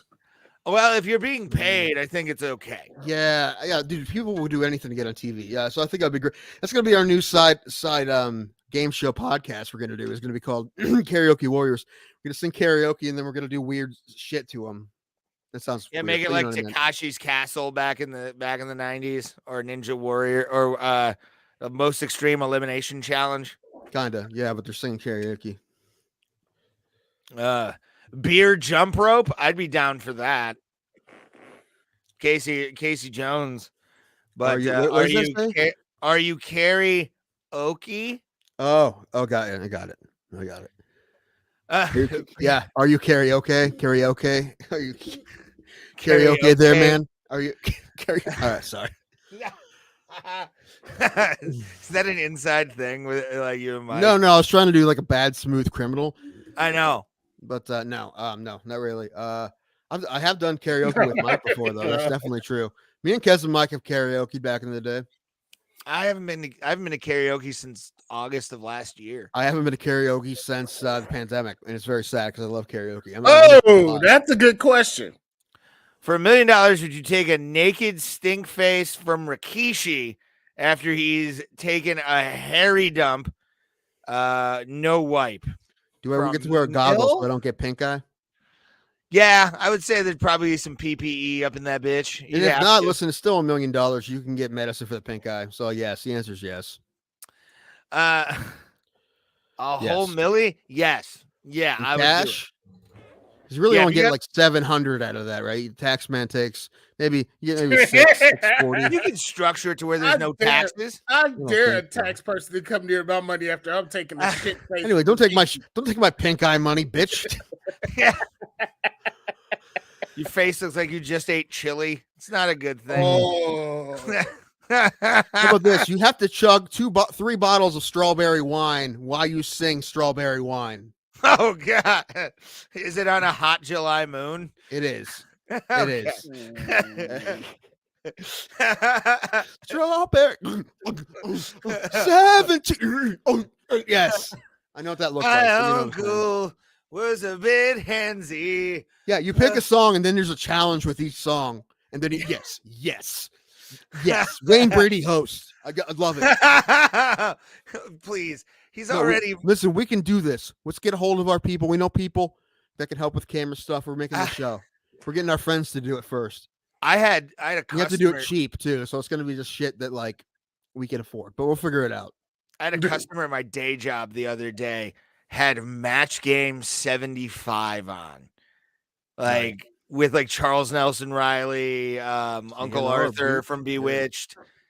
And watching it and hearing the answers to those questions, I'm like, they could never fucking do this like the way they did it back in the 70s, ever. They tried to do Match Game recently with Alec Baldwin, and it kept shooting people. Yes, that's already. No, I would do it. Here's the question: naked? If it's naked, I'm gonna have to rethink. If you're clothed, I'll do it. Like I'll as long as I heard Rikishi used to make Jimmy and Jay Uso wipe him after he was done because his small arms wouldn't reach him around the circumference of his whole keister. I don't not believe that. Right. Right. Did you remember Rikishi, Tim? I know who you're talking about. I do believe you know who you're talking about. Yeah, Believe it or not. I only know it because John Oliver had that clip of him, right, with Vince McMahon putting his face in his ass. Yes. You know what, though? Good for him for doing. I mean, he's the boss. And someone pitched that to him, or maybe he pitched it, and he's like, "Yeah, let's do it."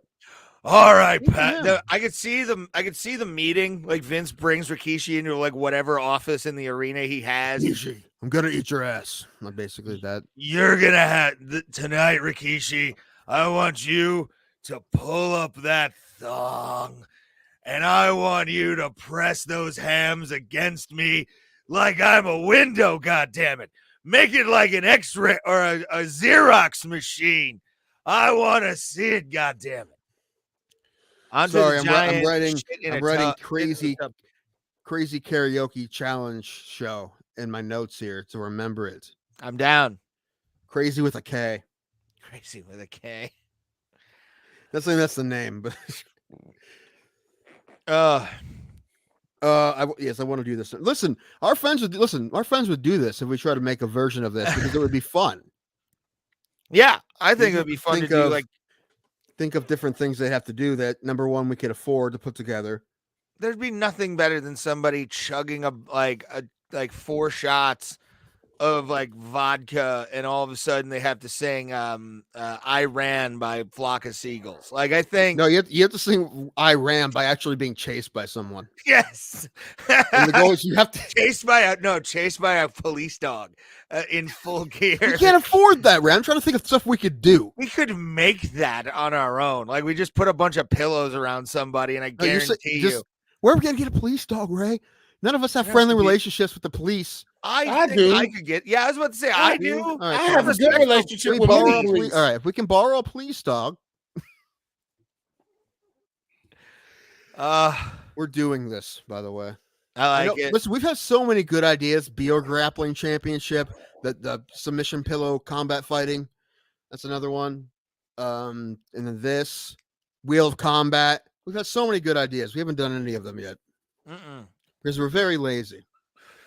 And we don't have money to do a lot of the stuff. Like Well, if the we thing could is, afford the thing is, something, all of we these would. things we could figure out how to afford it. I don't think it would cost us much money.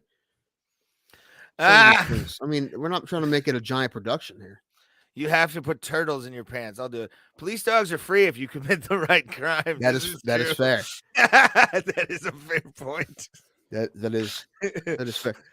Mike, I was in town 2 weeks ago. I didn't get a hold of you. I'm sorry. The weekend I was with my dad. We were doing nothing except for drinking bourbon and him telling me how bad Peacemaker was.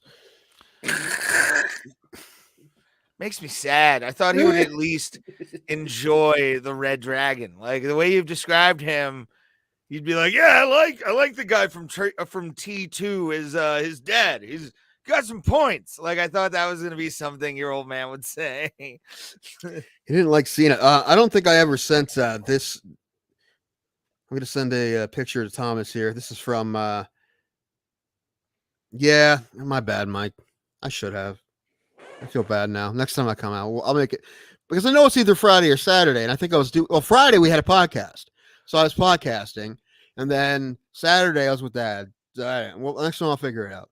My bad. I should have tried harder. While Tim's looking that up, Thomas, put the camera on me. I'm gonna do my third and final shot for the lovely Tequilaquences. We appreciate everybody watching on the MMAholes.com and love every single one of you guys. You are our family. You are our community.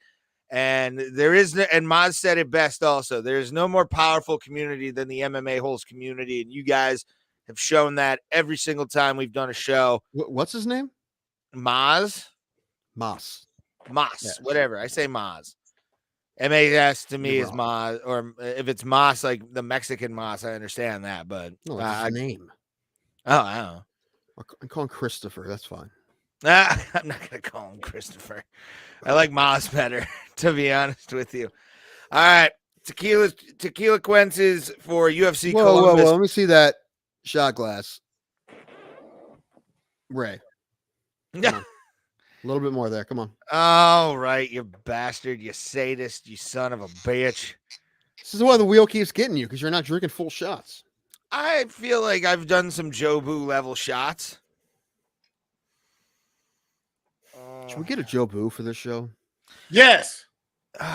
You can get them online. I was thinking about putting one right on my table here. But then the thing is, you'd have to take care of them because you have to give them rum Cigars, and stuff. It's not. It's a whole cigars thing. and So rum, yeah. it's a lot of responsibility to get a Joe Boo. Yeah, but are you going to put a Guardians jersey on him or are you going to keep it the Indians? He's staying the Indians. I'm going to take whatever it comes, however it comes. But yeah, here we go. Oh, God. All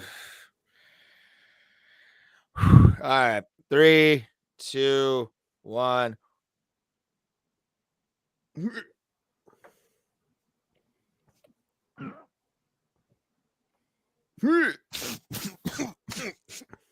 Ah! Hold on. There's still some in here. Oh, that was so bad. Didn't finish a shot in one shot. Do another shot. That's the rule. It's a new rule. It's called the Ray Hyclak rule. Nope. I'm gonna say nope to that and use my powers of being a producer or being executive producer of the show. Nope. Not in a million years. There we go. That is a good gun. That's a very good gun. That's my stepmother's Tommy gun. Okay, so listen, for her 60th birthday, and I was out there, right? She wanted something from my dad. I guess she said she wanted something with a wow factor. That's what she said. And my father got her a Tommy gun, which I don't like. I think it's been shot once, and her face when she got it. Never mind. It was just it was an odd choice. I mean, listen, I think it's sweet, and a lot of people think it's sweet, but it was an odd choice for my father. I don't know what part of him thought, oh, she'd love a Tommy gun.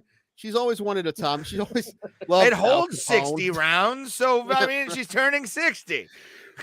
Right. She always loved Prohibition era gangsters. So I mean, it was cool. It came with like a violin case and stuff, and like it's badass. I didn't get to shoot it, but it's me holding it. So there That you looks go. cool. I like that. There's me Yeah, that wearing looks cool, socks because I'm not a monster. Yeah, I'm a Like Ray. barefoot guy. Mm-hmm. I work barefoot at work, so it's Pest control. yeah. See you, Pulse. Thank you for Bye, being Pulse. a part, brother. We love every single one of you. If you're just finding us, a Tommy gun is worth like $50K. I mean, depending on the make and model. I forget. Dick Tracy style. I like that. It's new. I mean, it's not an old school one. It's new. You can buy them new. There's Yeah. a company that makes them, and it wasn't cheap, but it's cool. I mean, I You don't know know what's what you do with it. upsetting? Nobody has thought about remaking Dick Tracy for now. Why? Because I mean, Who would play Dick Tracy now? Idris Elba. It'd probably be Idris Elba. What do you mean by probably be Idris Elba? What are you trying to insinuate? Najawani. It's like Aziz. Camille. Yeah, I was about to say Camille Nanjiani. I don't understand why he's doing this. It's just one of those things. I'll be fine with Dev Patel playing Dick Tracy. I'll be good with that. I like Dev Patel. Dick Tracy playing Dick Tracy. There would be a lot more slapping going on in that movie than we remember. Oh, I'm staying. I thought y'all were leaving. No, we're not. We're appreciating and showing love for everybody. Josh Brolin. Josh Brolin would actually be a good Dick Tracy. Don't need the makeup.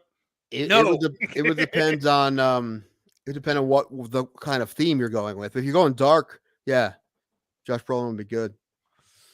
Yeah, Josh That's Brolin. That's the only way you could do it, like a dark Dick Tracy Yeah, remake. I guess. Put Josh Brolin in a bright yellow suit. Yeah, it's like Billie. I could see Billie Eilish being like one of the like women in the movie, just because they're like, we need to get somebody hip and new and fresh, and all of a sudden it's like Billie Eilish and her big. Wait, who's is the producer of this show? Someone from the 50s. We need to get somebody new, fresh. What about that Jane? What's her name? Jane Mansfield. I hear she's a real papa. She is.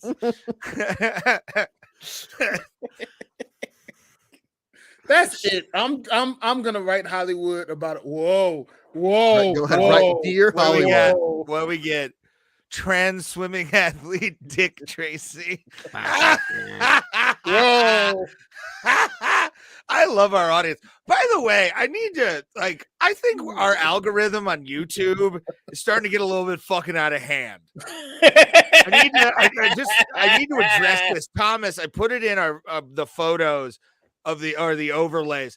I want to address some of the videos that we are being found on YouTube now, because it's getting weird. How do you know what they are? Don't they just show the stuff that's in your algorithm?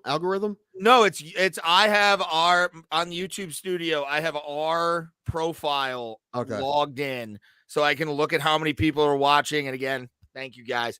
But when I saw the some of these, it's like, what the fuck? Several incredible things caught on camera. Not a bad one. DC and RC full show. So at least we're getting on their algorithm as well. And kind of, why didn't Putin invade Trump when Donald Trump was in office? I don't know what's going on. My favorite one is the one I'm about to read. He wanted the Dr. Phil haircut. Who wanted the Dr. Phil?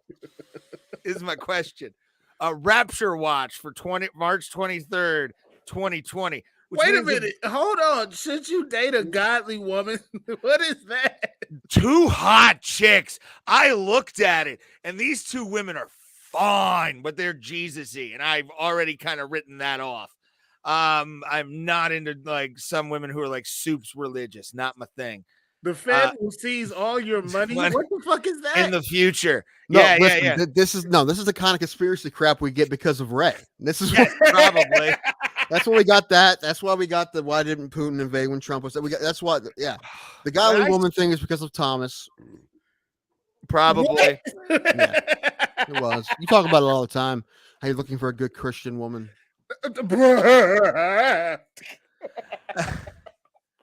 That ain't what I'm looking for. I'm looking for tits. This is good. Good question, Paul. Denzel from Equalizer or Liam Neeson from Taken. Which character would take the other one out? Oh, who was older? Probably Liam Neeson had Taken, right? Oh, I'm not sure. Probably pretty close, honestly. All right, let's do math. Actually, see, I'm gonna go to the bathroom. What? I'm gonna go to the bathroom. Be right back. Okay, we'll talk about this in a second. We'll do that as a tease while Thomas is gone. And yeah, like I said, real quick, again, I want to appreciate every single person that's watching the show. Like, holy fuck, the response to this show has been amazing, especially in the last month. We've started really gaining steam, and it's all thanks to the MMA holes and you guys who wanted to come over and hang out with us. We appreciate every single one of you guys. We need to come up with a name, and also we will be live streaming UFC 273 together for a Get Fights and Watch Drunks episode of Bro Plata. That is our live stream for pay-per-views that we've done or for shows when me and Tim get together. I think we're going to start doing more pay-per-views so we can kind of have some fun, get some great responses, because the last time we did it was one of our biggest episodes ever. And throw Tom Cruise in collateral in the scenario. If I'm gonna go with a Tom Cruise from any action film, it's gonna be Tom Cruise, Mission Impossible 1. That dude was a savage in Mission Impossible 1. Or we can just take his character from All the Right Moves. I think that would be the greatest one to throw in. I think the greatest one is coming up May 27th.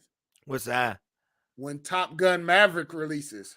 I have problems with that movie. And why? What problems do you have with Top Gun? My main problem is the Taiwan patch. It is. It's bullshit. He had a Taiwan patch in Top Gun 1. Why are we going to take it off just to have some guy who eats in a honey pot in Beijing I fuck him and his bullshit. He's a dictator and I hate him. Not a fan. I'm not gonna attack him and his nationality, because Chinese people have some of the most hardworking motherfuckers on the planet Earth. Smart as fuck, but your leader is a fucking asshole. Especially, I mean, for God's sake, who puts and plans a ski jump by the Simpsons, by Homer Simpson's office? Why are you doing that? We were talking about action movies. How the fuck did we get to China? We were talking about Top Gun 2. We were talking about Top Gun 2 and Tom Cruise because Pulse ran through collateral Tom Cruise into the scenario with Liam Neeson and thing. And I talked about how I hate the fact that Taiwanese patch was taken off of his jacket for the movie. No, I think the answer to that is probably Equalizer. Denzel was the nastiest of all those guys, I believe. Probably, I would say. Like Liam Neeson, Denzel from Burn. That's collateral. Tom Cruise was a bad dude. Fuck that guy. Yeah. So that's why I said Mission Impossible 1 Tom Cruise. I would absolutely cheer for in that one. I'm just saying, there's some savage. Did you see the latest trailer for Top Gun Maverick? There's some savage moments that we're gonna see in this movie. I'm excited. All volleyball. It's just volleyball. There's actually a volleyball season. Of course there is. Women. Yes. This time there's women. No. Bullshit. Boo. Boo. I want shirtless men Yes. in jeans and taped up fucking hands. Right. That's how I want this. I want it to. I want it to When I'm look putting like sunscreen on each other's backs. none of them could beat dude from Sling Blade. Maybe. I'm just gonna say it like this. This is the Top Gun I wanted back in the day. There are no bullshit training exercises, no bullshit ass stupid shit. They're in combat. Like, these motherfuckers are living or dying. and a couple of people died that are main characters. So I'm Mostly looking women, forward to because they this can't damn fly Top planes. Gun because this is like the black guy says in it. Oh, here we go. It is a fucking. Do they have Val Kilmer showing up in a wheelchair? Val Kilmer was an admiral. What? He recommended Maverick for Top Gun class, but this time it's Top Gun fucking war. I dig it. Well, it was kind of at war. They were going after like Russian MiGs in the first one. Nobody fired no real shots. They're firing rocket shots this time. I mean, again, they did. It was the 80s, and it was you know what it was mostly about? To be Top Gun is an old school gay term. Yes, it is. I actually, dude, there was one time I think I ruined Top Gun for like my buddy's parents, because I just pointed. I was high at their house after like doing some pest control work for them, and I literally was just going off on how homoerotic that movie is. And they looked at me like, what the fuck is he talking about? I'm like, if you look at that movie, it is arguably one of the most pro LGBTQ movies ever. Like ever. Because get ready, because there's a scene with men and women. So we all are satisfied. Here's my thing. The volleyball scene needs one thing. If it doesn't have this one thing, I'm gonna be pissed. And it's Kenny Loggins hanging with the boys. If you know they're going to work that in there somehow. No, they never do, because you want it to happen. The same shit when they didn't play Hero by Chad Kroeger and Josie Scott in the new Spider-Man movie. Missed the multiverse and they didn't play Hero? That's bullshit. Yeah, it wasn't. I was, when Tim told me that it didn't happen after he watched it, because I haven't watched it out of protest. I haven't watched it out of protest because there is no Chad Kroeger or Josie Scott anywhere near this. And I'm not watching a Tobey Maguire Spider-Man movie that doesn't have Hero in it at all. Thomas, sorry. So what I said, Thomas, was we were talking about action movies, and we had Matt Cain on here a few weeks ago. And Matt Cain told us about a short film he made called The Sofa. And there's he put a little clip on there on Facebook. So I sent it to Thomas. So this is a dude, Matt Cain, we just had. This is we'll promote this movie for him. This is I don't know when it's going to be out. Does it say when? It does not give a date. Have it. Okay, it's a short that he made. It's an action short, but this clip's pretty cool. Oh God. Oh Jesus. Oh God, 3 of them. Hocus pocus jokers ride. Come take a spin on a carny ride. I hate when this happens. Yeah, yeah.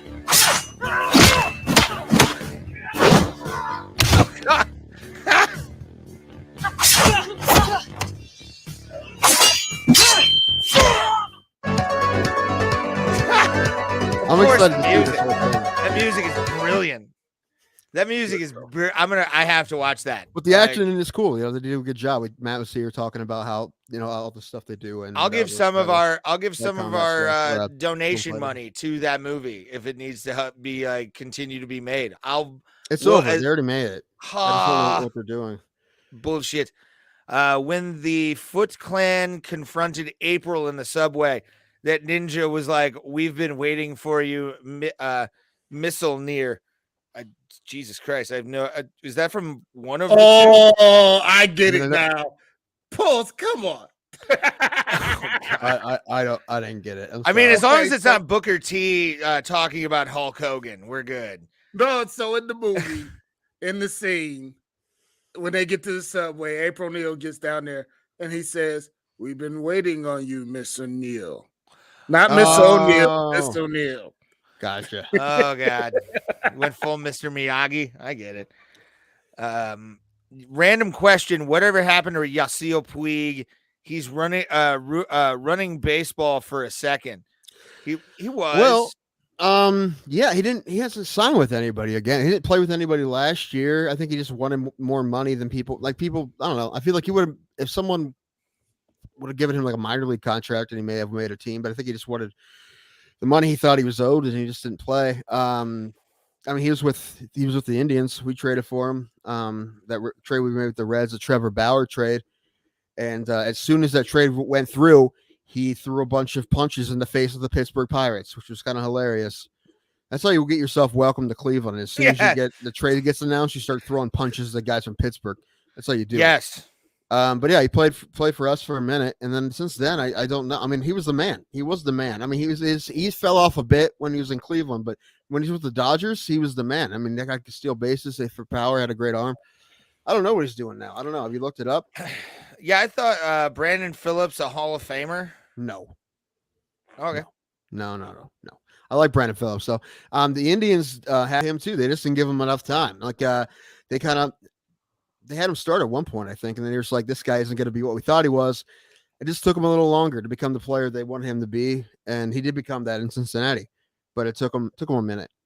He wasn't that in Cleveland, but it took him a couple more years, and he ended up being a really solid player for a long time. But the Indians just gave up on him. I'm excited for this baseball season just because It'll be the last normal one, I think. It's going to be nuts after this. Yeah, I'll stop watching baseball if they really put in like bigger bases and like that. Just I can't. It's a clown show at that point. Like, what am I watching? I won't be able to. Like, I was Puig still hasn't signed with a team. He's still a free agent. 31 years old. God, yeah, he's 31. He can play Major League Baseball. I don't know what's happening. Does he want too much money? Will he get more money playing in Japan or Korea? I don't know. He's playing in Korea right now. He's playing Korea. Okay, he's probably making pulling a Manny Ramirez. Yeah, but I mean, Puig can still play Major League Baseball. I mean, what was his numbers the last year he played? Probably pretty solid. Who knows? He's only 31. I used to sell blow to Fernando Venezuela. That's or amazing. Valenzuela. That's the best thing I ever heard. I would like to hear all of this story if it's true. I would like to write a script about this. John plays himself. We have to have John play himself in that scene. It's going to be called Screw 8 Ball. That's what it's going to be called. Screw 8 Ball. Dude, remember people hyping up Jay Bruce for years? Cincinnati had a few people that never panned out. Another guy who played for the Indians briefly. He helped us out that playoff run, right? He did. That's the year that we broke the record for most consecutive wins, right? 22 wins was it? Yeah. Yeah. It was Jay 2016. Bruce was a big part of that. I love Jay Bruce. He was cool. The little bit we had him. He was good with the Reds. I saw a video pop up today of Adam Dunn, like a pitcher trying to pick him off when he literally didn't take his foot off the base. That's funny. It's Reds just traded Winkler to Seattle, which is the Guardians were looking at him. They're trying to get that. They have enough in their system that they could have gotten him if they wanted him. I think they could pretty much outbid anybody when it comes to farm systems if they wanted to. But I don't know. I would like to sign Michael Conforto, but I don't think they're going to do it. They have enough money to sign Michael Conforto. They got $65 million. Every team their payroll's at 50 right now. $65 million. I'll be back. Their payroll's ridiculous. And they have enough money to sign Michael Conforto. And I understand they want to give guys like Zimmer and Mercado at bats, but Michael Conforto is great. Why don't you? He should be the right fielder. And fucking pay him. He can play right field. Straws in center. Then left field, you can platoon with Mercado and Zimmer. There you go. Easy. Done. I fixed it. First base, either Naylor or Bradley. Bradley's, I don't know if Bradley will ever be the guy they want him to be. I think Bradley will. It's just he's got it's all or nothing, man. It's not gonna work. Yeah, his play discipline is just bad. Yeah. I'm really. There was a rumor that the Mets are making Alonso expendable, and I think we could pull him. I really think we could. Pete Alonso? Yeah. If we want to give up that many, I don't think they don't want to spend Thomas. They don't want to spend anything to the point that it's just frustrating. Listen, we are at such a weird spot. And the Pulse brought up baseball. Now we're stuck on baseball. We're such a weird spot, the Guardians, because we could go one way or the other. I think someone predicted today they win 74 games. The thing is, if their starting pitchers are healthy, they have a great rotation, a legitimately really nasty rotation. But they don't got the offense. We don't have the consistent offense. I'm not going to say they don't got the offense. No, we have a good leadoff guy. We have the top three batters in the lineup would probably be Straw, Rosario, Ramirez, and then in the 4 would be Reyes. Those guys are great. After that, nothing. Nothing after that. It's a trend that's going all around the league because, like, besides the Braves, besides the Yankees, besides or San Diego now. No one's making big signings. The Twins have spent a ton of money. Fucking Correa. Who that? Twins, Minnesota. Oh yeah, Twins. I don't know where they're getting that. Our division is getting so nasty now because everyone's signing these big names. Baez is in Detroit. Minnesota got Correa, and who else? Gary Sanchez. Like, what? I don't know why we holding on to the money because I mean there are teams. Like I said, there are teams that are legitimately not spending. We have really good, pretty solid. Yeah, because they just don't care. But they can lose and still make money. But we're in a spot that we are very close to having a team that could make a run. Yeah. Better first baseman of all time, Bagwell or the big hurt. Defensively, Bagwell. Yeah. Offensively, it's probably a push. I take either one of them. I'll say Thomas, but I take either one of them. I was about to say Frank Thomas for Fred McGriff. Fred McGriff. Crandall. Rod Carew. Rod Carew is one of the best headers that ever lived. Yes. Especially hitters for average. I would say fucking Bagwell though. No, Correa already signed with Minnesota Twins, Pauls.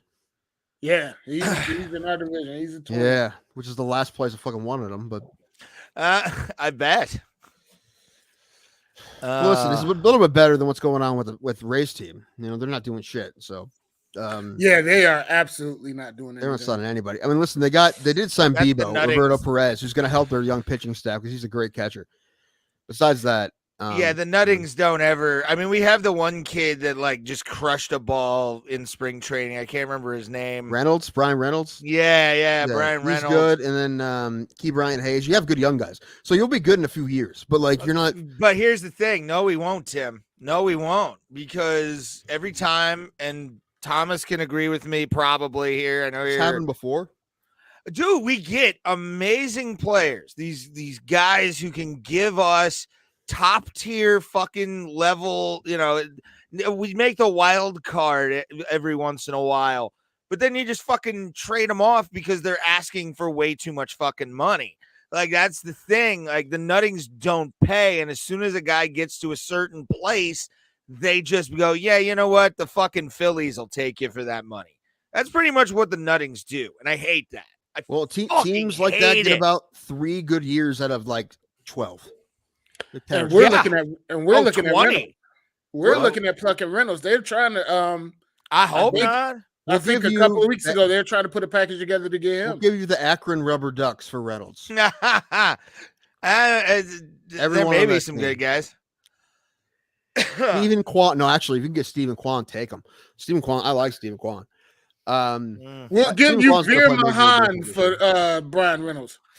Who? I mean, we'd love to have the $1 million arm back on our fucking team. What are you talking about? He could probably hit for average now. What was I going to say? The Guardians have decent starting pitching. Good start. It could be if they play the way that they're capable of, they could be one of the best rotations in baseball. It's true. They can. The way Cantrell had the best second half in baseball. And then, Bieber, Plesac, Savali, and Tristan Thompson is a hit or miss. He's either untouchable or, I just hope that he figures it out and becomes untouchable most of the time. And then we have a nasty closer named Emmanuel Clase who throws 102 mile per hour cutter. He's so nasty.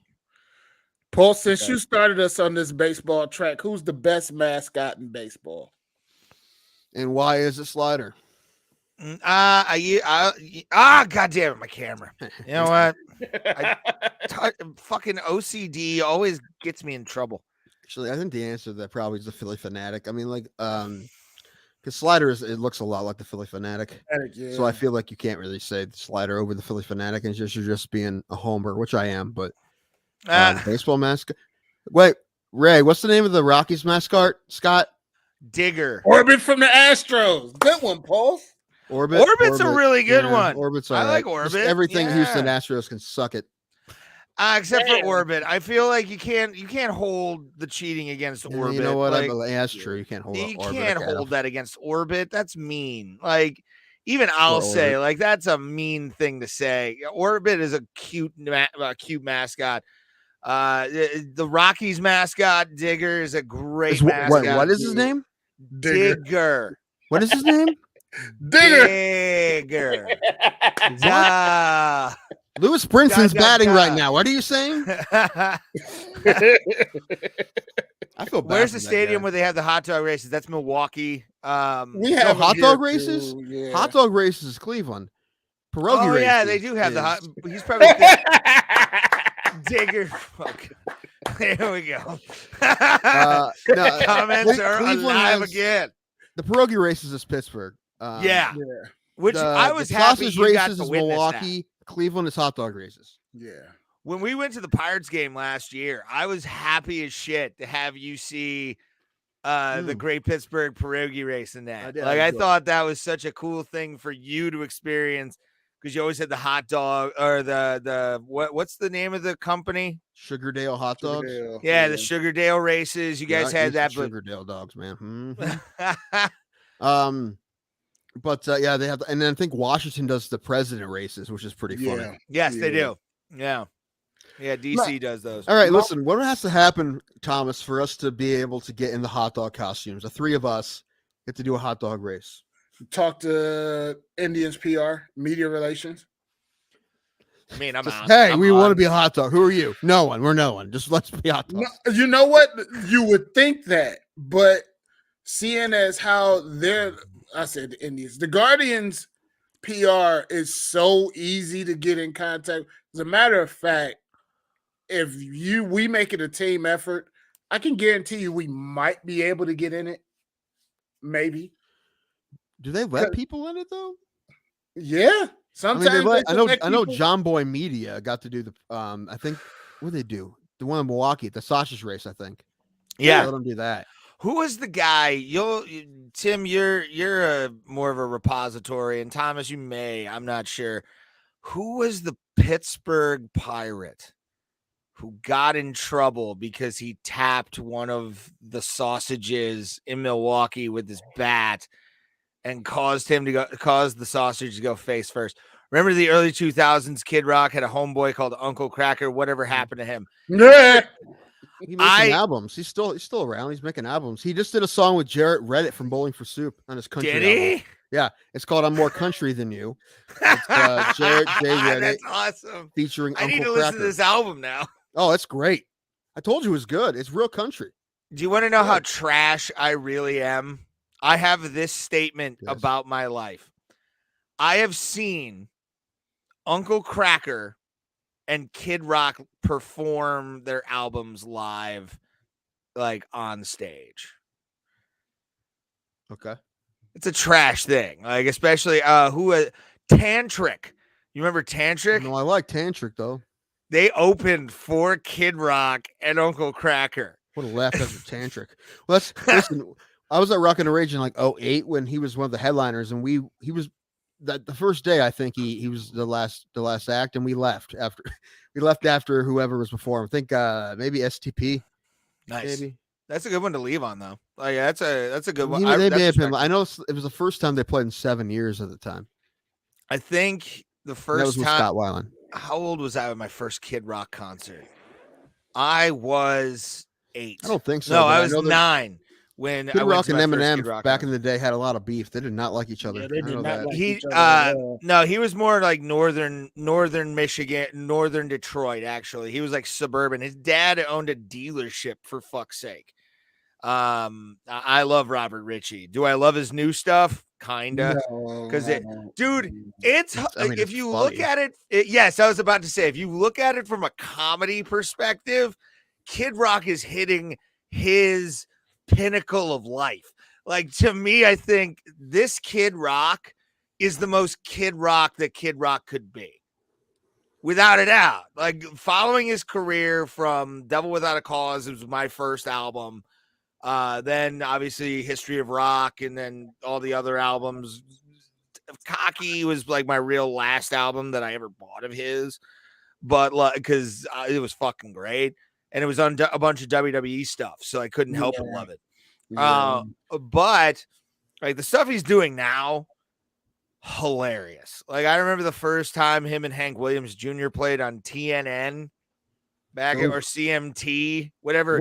Like, my parents were big into country music. I like country music, but Yeah, I think it was Crossroads, actually. I watched a couple. My favorite Crossroads. Like at the time, Taylor Swift was like the biggest name in country music at the time, and they told her for Crossroads pick any non-country artist she want, anyone. She went with Def Leppard, which is awesome. It was cool. I like that one. That is. Anyway, I've seen Def Leppard live. Here's All something 7 I want arms of Thomas's them. opinion on here. Hold on, we go. Why do people think Romo was gay? I don't know. Think about all the crazy, all the celebrities. Yeah, it was Jessica Simpson, Carrie Underwood, and yeah, right. Speaking of the NFL, NFL says all teams must add minority offensive coach. They apparently said this. You have to have at least a minority offensive assistant. Now it's mandatory. What do you think about that, Thomas? I have two opinions. Force, right? I have two opinions. One, we shouldn't even be addressing this in 2022. It should be automatic. Right. That's the first opinion. Two, I kind of hate it when the NFL comes out and says, well, you have to. That's like everybody else telling somebody, this is what you have to do. It should be automatic. Like it already should be instituted. It's merit-based, man. Right. Like it's merit. I know that's an evil word nowadays, but like the guy from what was it? Miami, I think it was. The what was his name? Flores. What was his record? What was his record as a coach? I think like 500 or close to it. But last year he had a great year with the crappy team. Like right. Yeah. Better. He had a great year with a crappy team, but like a record is a record, and a lot of people look at that. But he inherited a shit team. Right. And he turned that team around. That the owner and the GM put together, and it says a statement that he was like, I'm gonna win no matter what the fuck you give me. Yeah, and they did that. So it's I hate it. Yeah, it's a weird. I don't like the forced part about it, but if just like anything qualified, fuck yeah, we're all in. It takes the most qualified person out of a job that they deserve, no matter what. But the thing is, have qualified black people been passed over because of their skin color in the past? Yes, does it happen now in the NFL? I hope not too much, but it may be probably still. And this also includes women. It says because there's some women coaches too, but minority is minority. If you're good at your job, you're good at your job. Look at what Ketanji, I'm gonna fuck her name up. Ketanji Jackson Brown, whoever it was, the Supreme Court. You got it right. She's got a record that is worthy of being a Supreme Court justice, but she will not be known as that. She will be known as the first black woman instead of being a Supreme Court justice, which she has the record for. Yeah, she would be the first POC woman ever to be a Supreme Court justice. There's never been a black Supreme Court justice ever. It was actually part of Biden's like black Thurgood woman. Marshall's black. Like, yeah, Thurgood Marshall. What's his fucking face? He's alive. Clarence Thomas. Is he out of the hospital? By the way, I don't know, but he might be out of a job if people get their way. They'll send the bodyguard like what's it called? Godfather 2. Send in with the pillow.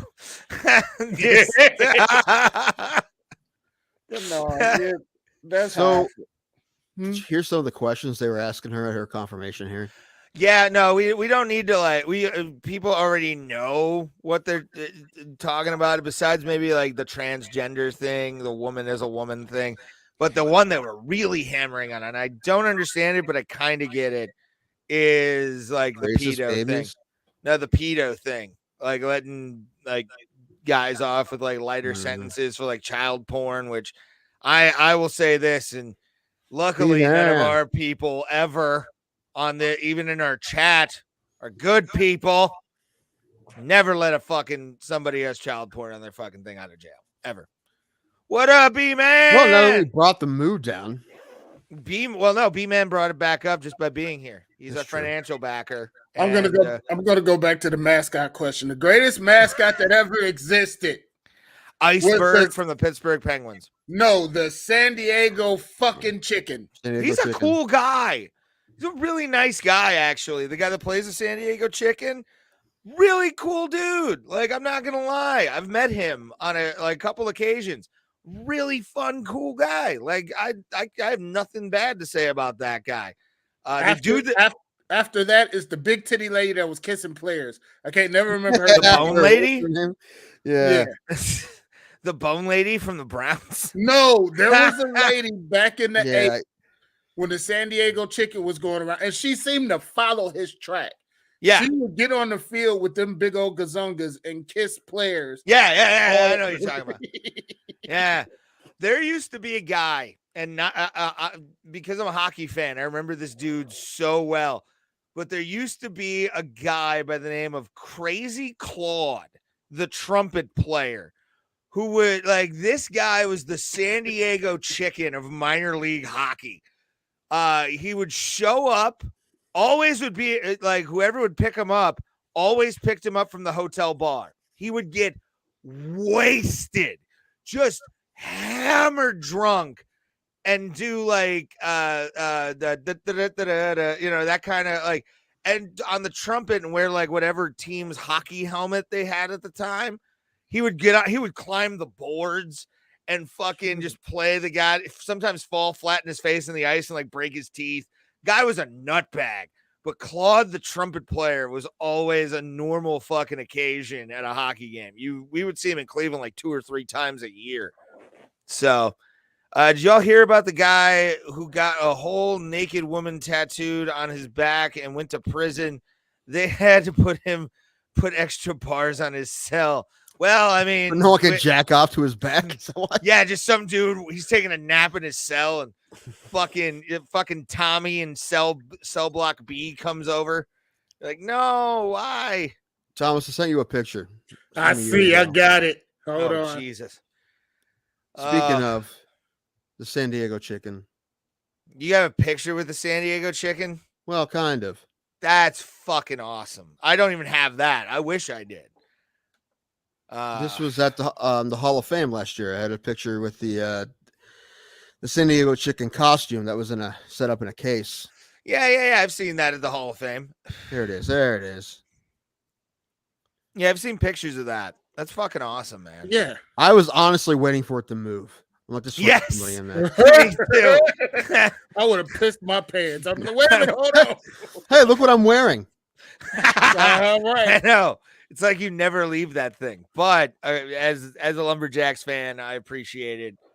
And obviously, I was robbing the place. That's why I was bandana. Yeah, you broke into the vault. I was surprised. You Tom Cruised yourself into the top of the vault and pulled shit out. I stole Jim West's hat. That was there. I broke into the place just to take Jim West's hat. I think the thing that I loved about whenever San Diego Chicken would come to the Cleveland Indians game at Municipal is the chants would start off, "Where's the freaking chicken?" And at the end of the game, "Where's the fucking chicken? Where's the fucking chicken?" That's awesome. Show up on $2 beer night. Oh, fucking chicken's there. Oh, nothing was better than going to a game at Municipal. And you knew you was going to get that one drunk fan, that one out of control fan that's going to cuss out Mel Hall for having a Jerry curl.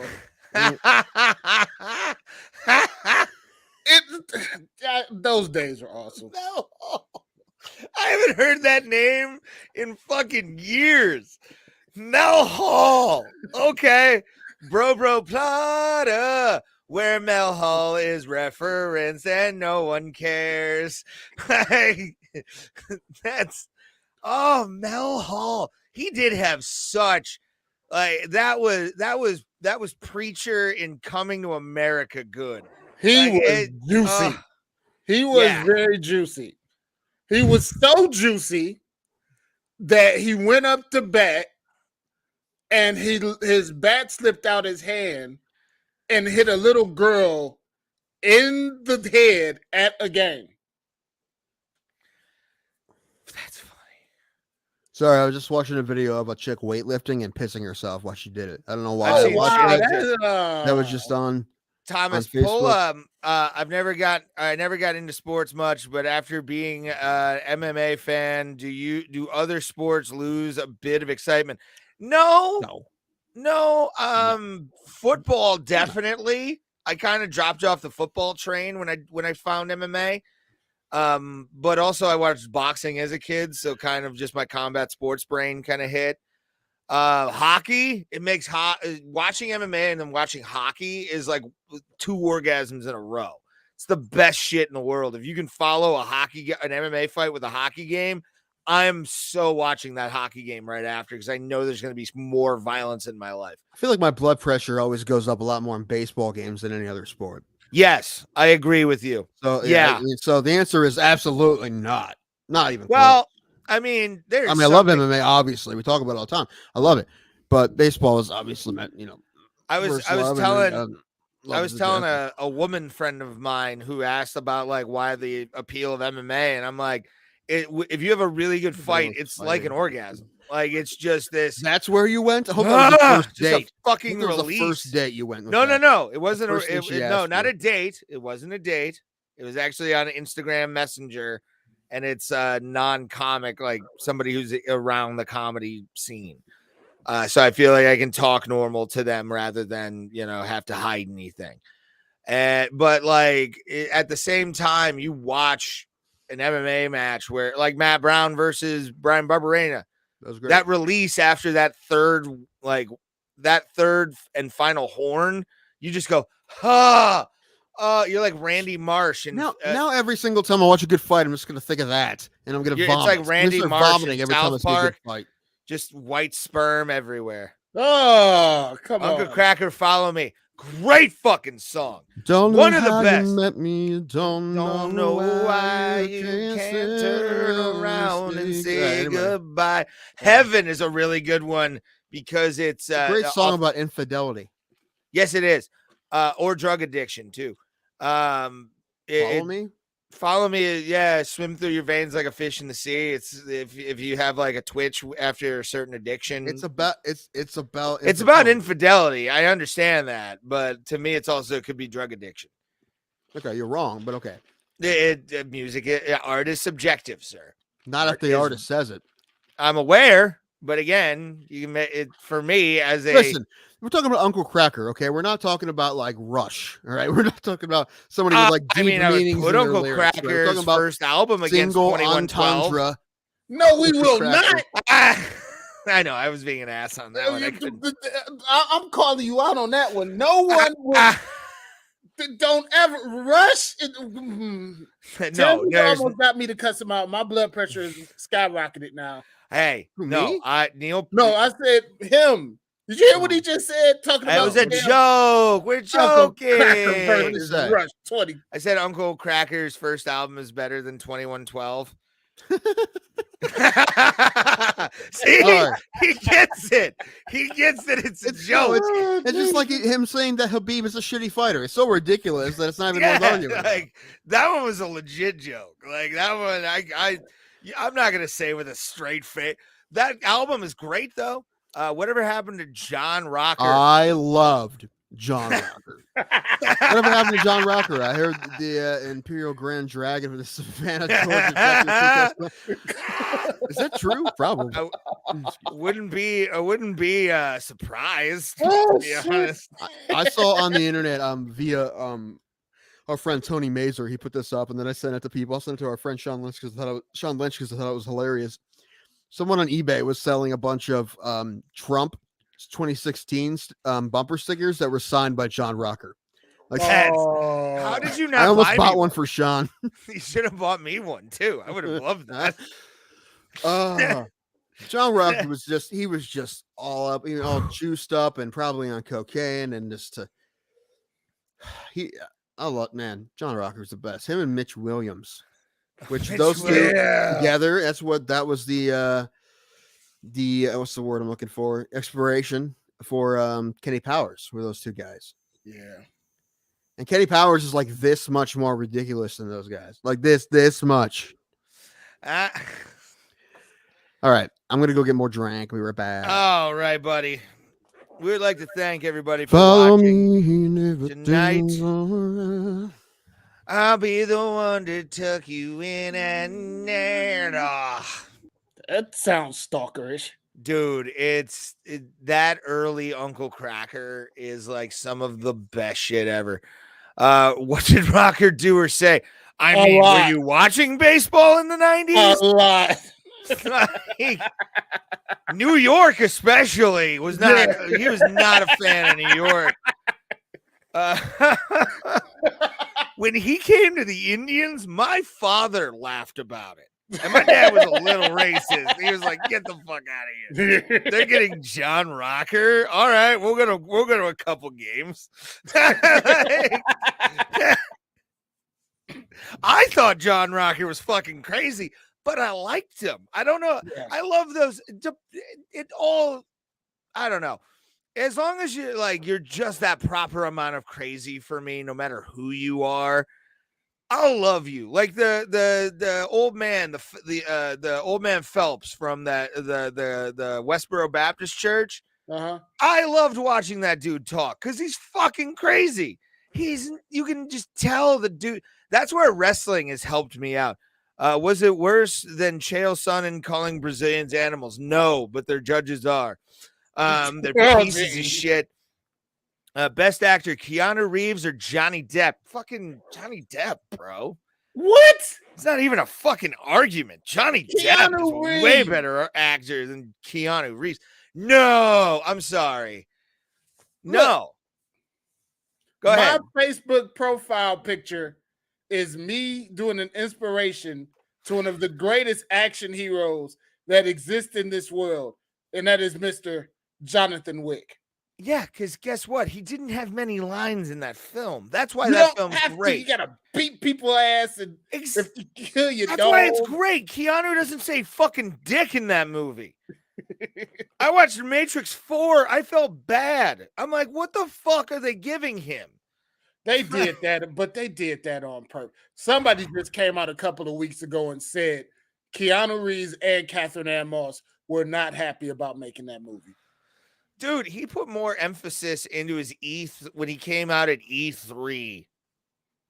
Like, I love Keanu. I do, but I love Johnny Depp. Like, Johnny Depp to me is one of the greatest actors to ever exist.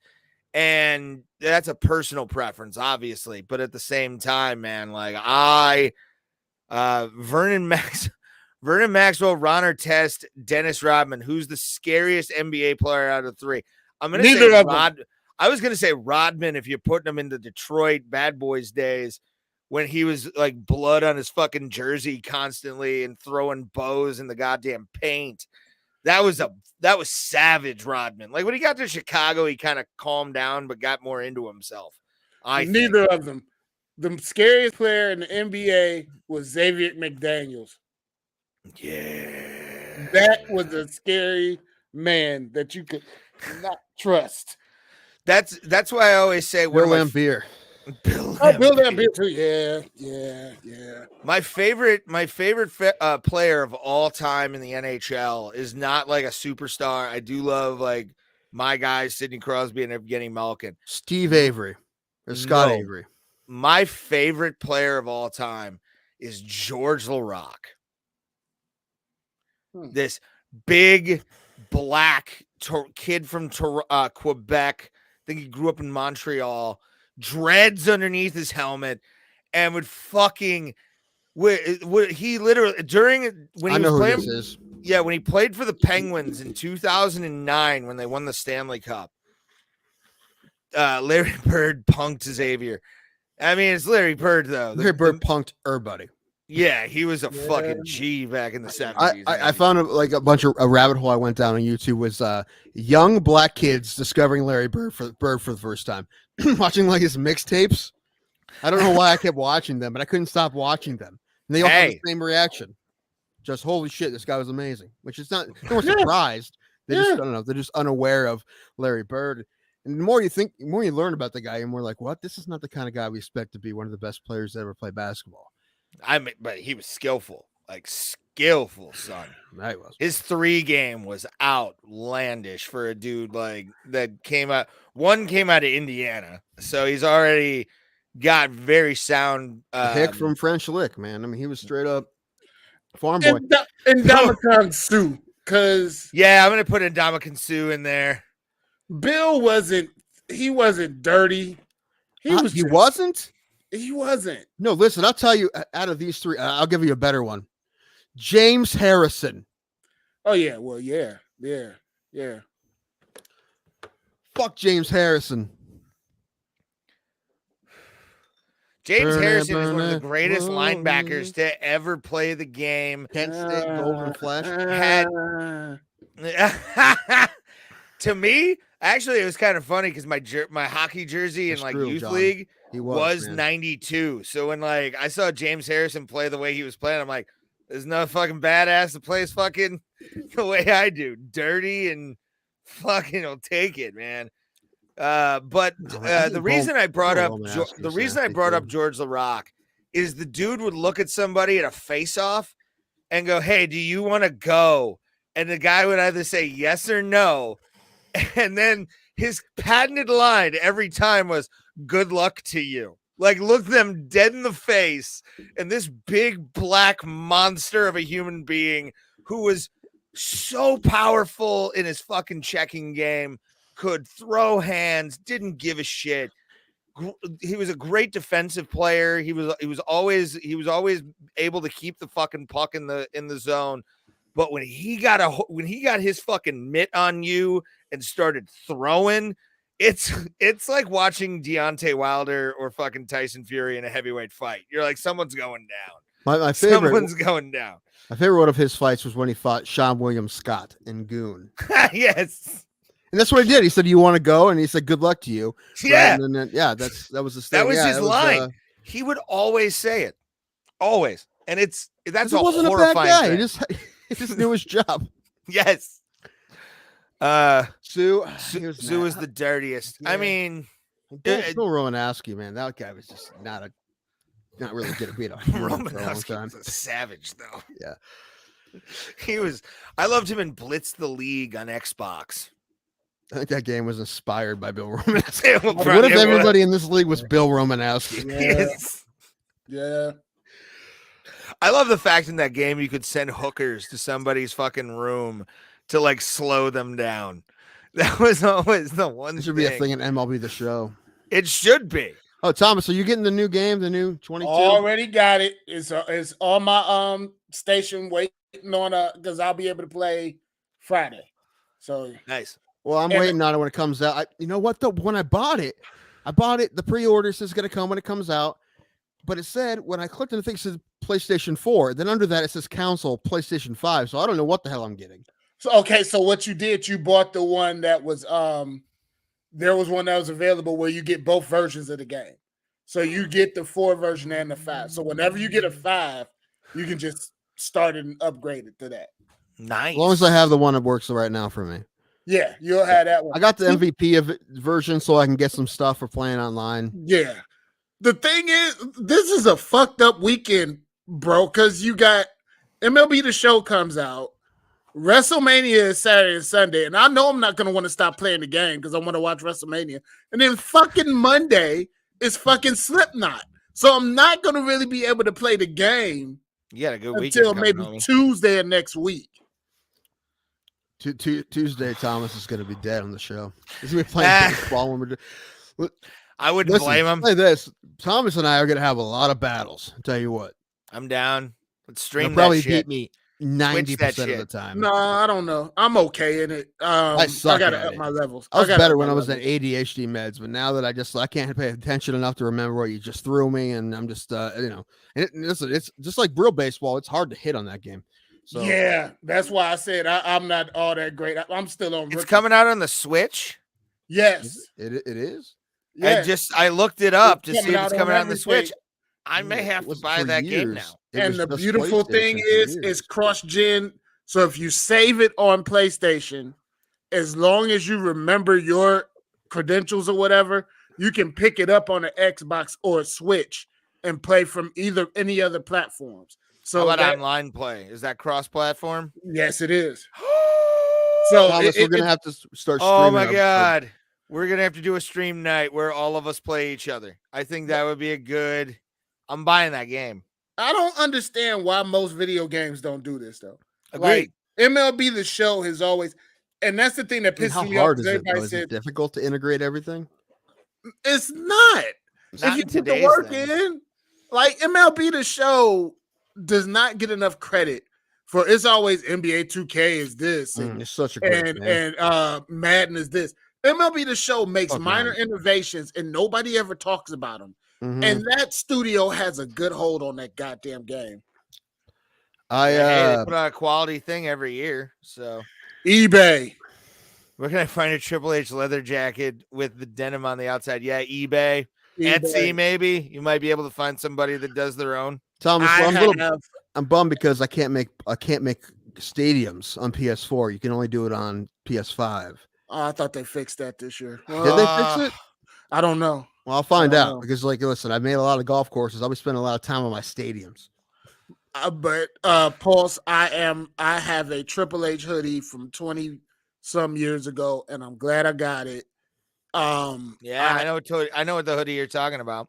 I am very, very sad, but the thing that makes me almost humanized, he has the same heart defect I have.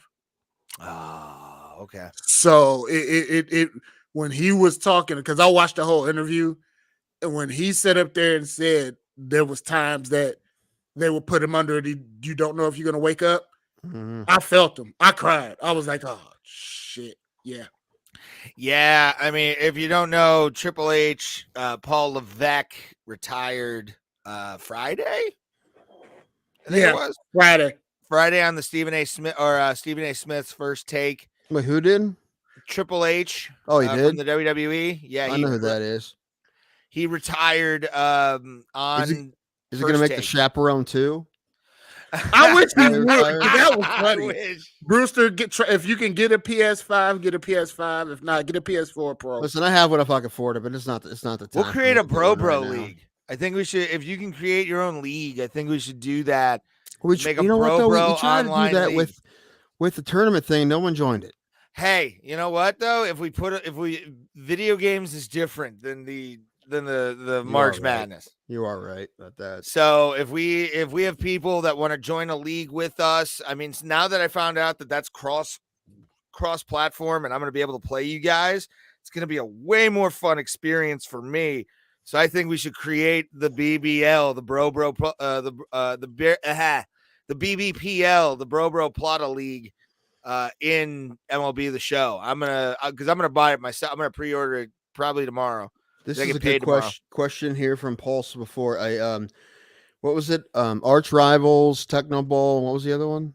Go back to that one. I want to third greatest superstar. Let's not even say it. Arch Rivals, Double Dribble, or Tecmo Bowl. Arch Rivals is one of my favorites. Actually, I have a copy of for that on Sega Genesis. It just doesn't work very well because I got ripped off when I bought my used copy. It doesn't work. And I also bought NBA Jam. Doesn't work. Yeah, I had this whole thing where I'm like, I'm gonna start playing Sega Genesis again. So I got like the first generation, the first version of those ones with all the games on it. Was like the minis. The first mini. Yeah, the mini system, the first mini you could put cartridges in. After that, they gave up on that. But it's hard to get them to work, and I think I might just try to buy an old actual Genesis. To me, Hunter is right up there with Rock and Austin. I put them all at the same level. This is the reason why he got shitted on for something he had nothing to do with, and fought his way back up, and actually helped carry the company. So I give him that. Now, the politics that he got into later on in his career kind of shits on it. Not even going to bring that into what I'm about to say. Go for it. I have to say this real quick. This is very important. Thomas, the past tense of shit is shit, not shitted. You know what? Don't Look, I have my Negro way of talking. Allow me to be the Negro I am sometimes, Tim. God damn it. Say ambulance. Yeah, put your guilt aside, boy. Say I asked for an ambulance. That was a good one, Tim. I'm sorry, everybody. I'm sorry, everybody. Really I apologize. Good, that was good. That was good. What was you about to say, Ray?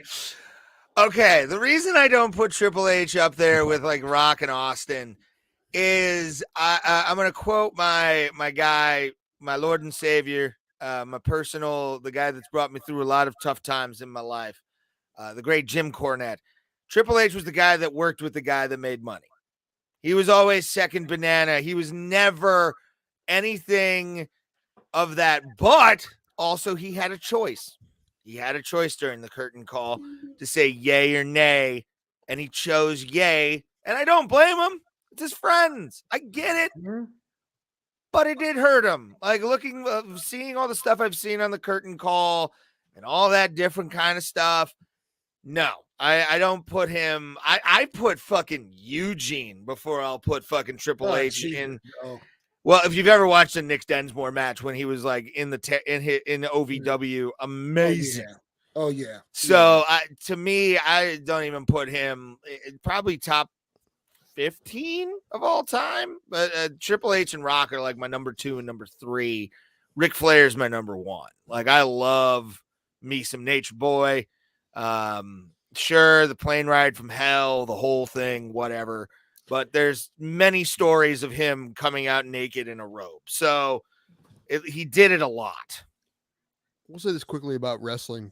Yes. Because, listen, it seems like we got some people on that hang out with us that are wrestling fans. So I feel like now, more so than the last time we had Dr. Jared Graham Jr. on. So I feel like it's time to have Dr. Jared He Graham wants Jr. to wants to come on.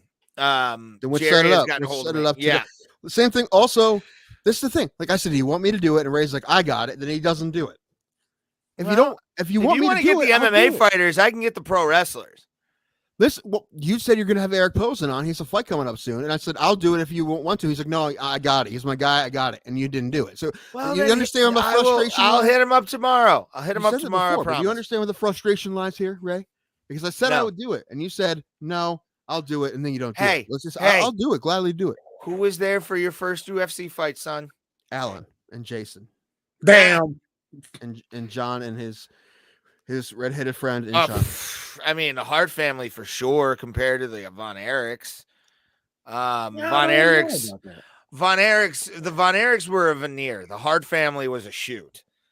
If you look back at the drug use by all the Von Erichs kids and the Hart kids who barely did any drugs, can you get Hamzat on the phone? I would love to find out how to book Hamzat Chimaev on this show. I would take 3 days off of work to process the fact that Hamzat would be on our show. Like weekdays, son. Also, after I got the confirmation. Sam, I can get a hold of. of. By the way, Mark Hunt off of fucking Instagram. Anything else? Twitter? Possibly. I can hit him up again. We might do a midnight show on a Friday or Saturday. Well, that's the thing is, if the interviews we'll work around. We'll either maybe we'll do it live, maybe we'll put it on the show or play, or maybe we'll just put it up. Who knows? I don't know. We'll see what's going on. I'm sure it's tried it a couple different ways. But Sam Alvey, see if you can do a Friday, maybe. Absolutely. I think a Friday might work. So don't you do a Hamzat impression? No, I don't want to get smashed by Hamzat. I'm good. Show all respect to the man. I love Hamzat Chimaev. I think he's one of the best up-and-coming fighters in the UFC. So I would show the utmost respect to that man. I'll tell you what, this next card coming up, no fights this week, but the next week it's going to be dope. The card's stacked as fuck. Yeah. Dope card. So we're going to have we'll be here. Thomas, you're going to be on that with us. We're going to do a live stream. Yeah, I'll be there. Cool. We'll give you Tim will give you his password and login. Ray, when can you get here? Probably sometime after like 2 o'clock, 3 Password o'clock. and log in for what? What? The ESPN. Really, Ray? Oh yeah, I forgot. Yeah, you got the hook. Okay, I forgot about that. Yeah. I've been So- drinking tequila. All right, So, sometimes shit happens. Are we going to do the whole thing? That's a big stream. You know what? I'm willing to do it if people are going to watch it. Do it. Usually the MMA holes start at about 8 our time. No, they do the whole thing. See, I don't think the early prelims. Prelims would be fun. Like the second fight is Rosenstrike and Tabura. Then I'm in. Yeah, I think we should do the whole. If you're going to be here, let's do the whole Two thing. Joints. What's happening, buddy? I mean, Talked to you last night. Yeah, you too, man. Hope you're doing good. Yeah, we'll just do the whole thing. We'll see how it goes. I'm Whatever. down. We're gonna be here anyway. Yeah, I can maybe get- there'll I be can some get to your fights. house around like 2 or 3. Okay, yeah, we can do this. And also, Ray, listen, I can't tell you to do anything because you're an adult, but I'm just gonna say this: it would be good that if you would be able to do some decent play-by-play, because you're better at that than me, throughout the whole thing without it being Yeah, like, I what could the do hell is that. he saying and not making any sense. Like it'd be just be cool if you weren't so drunk at the end. I'm just saying it would be hypothetical. Well, but that's part of the You fun. can't control that. I was about to say you can't That's why we control that. call it Get Fights, Watch Drunks. Ray. I'm just It's saying. gonna start. It's gonna start at the Listen, beginning. you have a high We'll have- tolerance, Ray. We'll have I know. clear I'm saying- Ray. I'm just saying, And not then at like you can't speak English Wait, drunk. Like and that. I then don't at want the you end to of the get night. that. But see, that's gonna add to the appeal. At the end of the night, No, you're it's not gonna because have- people are going to want to watch that want to see what happened in the fights that aren't buying the fights. So we have to have a decent play-by-play. Varishnikov goes for the Ottoman. right. It's just and it's awesome. Oh, he Yeah, might that's even basi- slip This is going to be noises. Volkakovsky, he's doing He might even. he's and then doing something. And then I'm banking on him slipping in my hero, my Lord and Savior, Amaro Ronaldo, Tope Suicida. No, you're thinking Excalibur. Ray was so hammered I on was Saturday. How drunk. hammered was he? Thank He's you, still beering B. people. Thank you, B. Yes, he is, B-man. B. B-man, you seemed Guido. What's up? What's going on, Oh, we're just Guido hanging out, man. Esposito? We're talking a little bit about how we're going to do a live stream on for the pay-per-view. Finally, we've been trying to do it UFC forever, 273. and we're going to do a marathon stream. Let's have special guests on too in between fights. We'll see if we can do that. Let's get our friends on. Possibly. I think we can make some calls Why not? through StreamYard. I think we can do that. What was the other thing I was gonna? Oh, B-man, because you were kind of interested. Jim Tomei be hating on the Browns, bro. Yeah, he canceled the season tickets. Yeah, I get it. Well, I mean, it's for a good cause, hopefully. Listen, and he also said he didn't want a Chief Wahoo on his Halloween. He's getting out in front of it. He's going woke, getting out in front of it.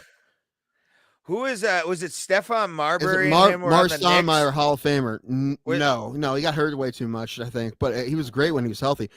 I was Or going to was say, it the B-man, you were Stones? asking because my brother won our bracket challenge by a lot. Yes. Actually. He had 3 out of the 4 Final Four teams, so he already won.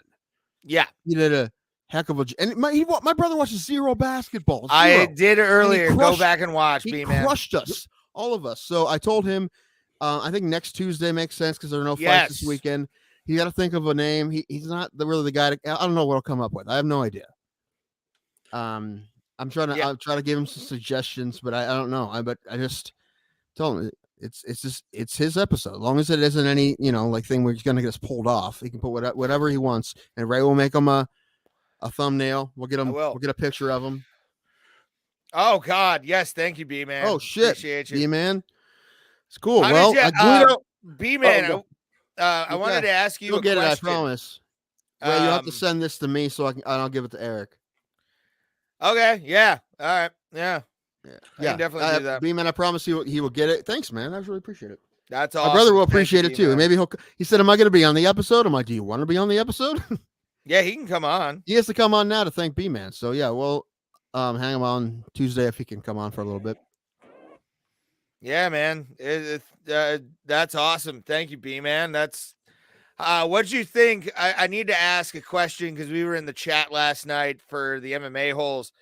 When that 1K was thrown down, sir, and everybody went balls deep in because I even had I a would panic cry attack. for hours.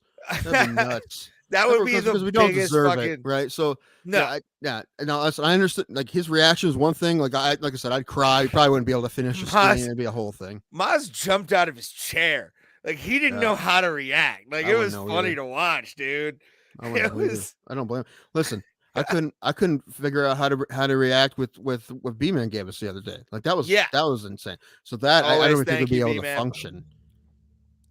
Yeah, man. I don't know. His goal is to pollinate every flower on the planet at least a little bit. That's Like Sean a Kemp. good goal. That's a goal. That's a goal, man. That one kid was MMA Yeah. history, man. Like, wow. That was intense. Yeah, that was I was nuts. out of my chair too. I was laying in bed, and all of a sudden I saw just that gigantic text and a 1K, and I went, what the fuck am I watching? I felt like I was watching Price is Right, where they had like $1 million on the line. Yes. Sure, dude. Yeah, send it to the chip jar. Tim will make sure it gets to his brother without a doubt. Yeah. Yeah, he I'll give will. it to He him will in make cash sure it's and there. then, yeah, he'll get it. I promise. Just send it to the Venmo and $2 as soon as you're monetized. I mean, you could just click the tip jar and send it. You Yeah, fuck. that's an How easy about way that? to do it, right?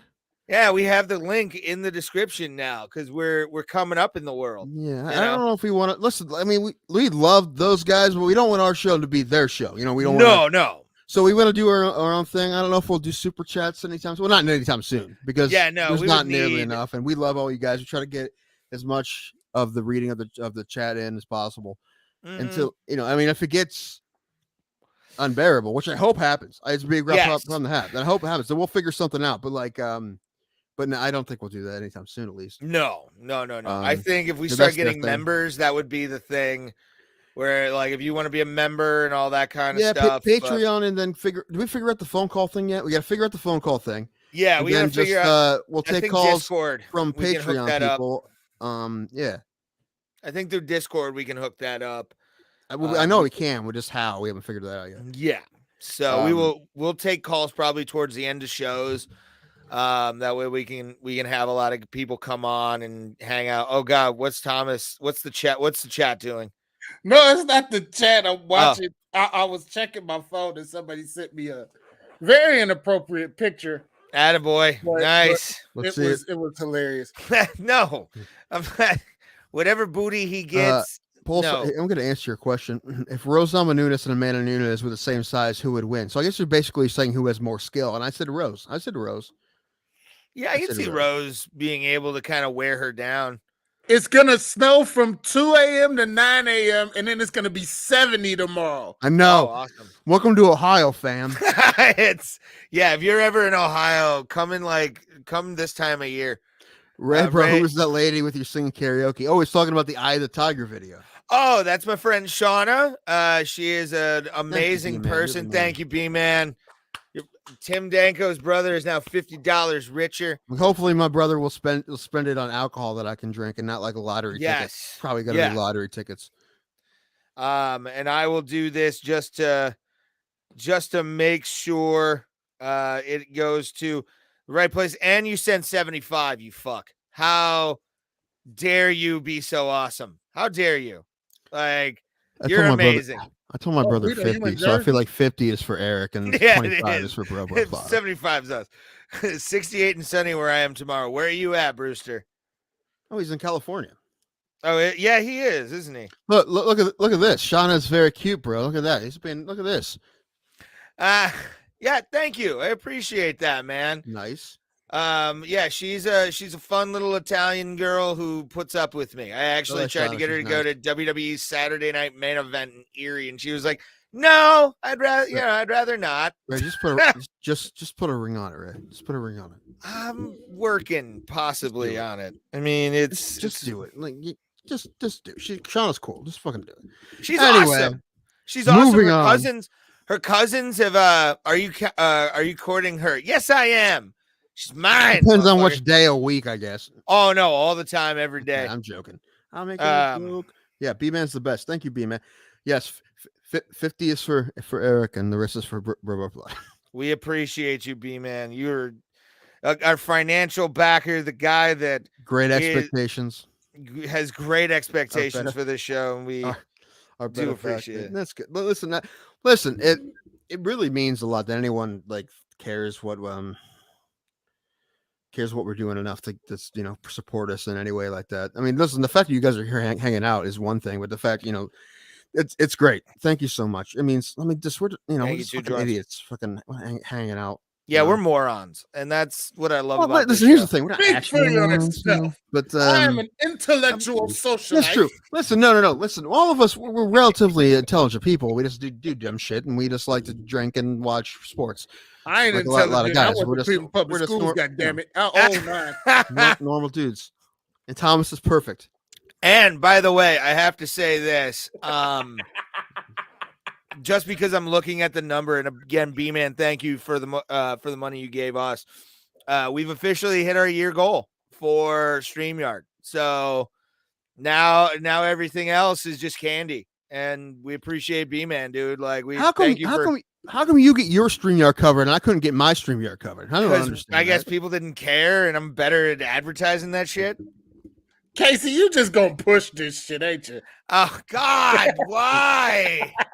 Yes, At least there's a comma in there. Like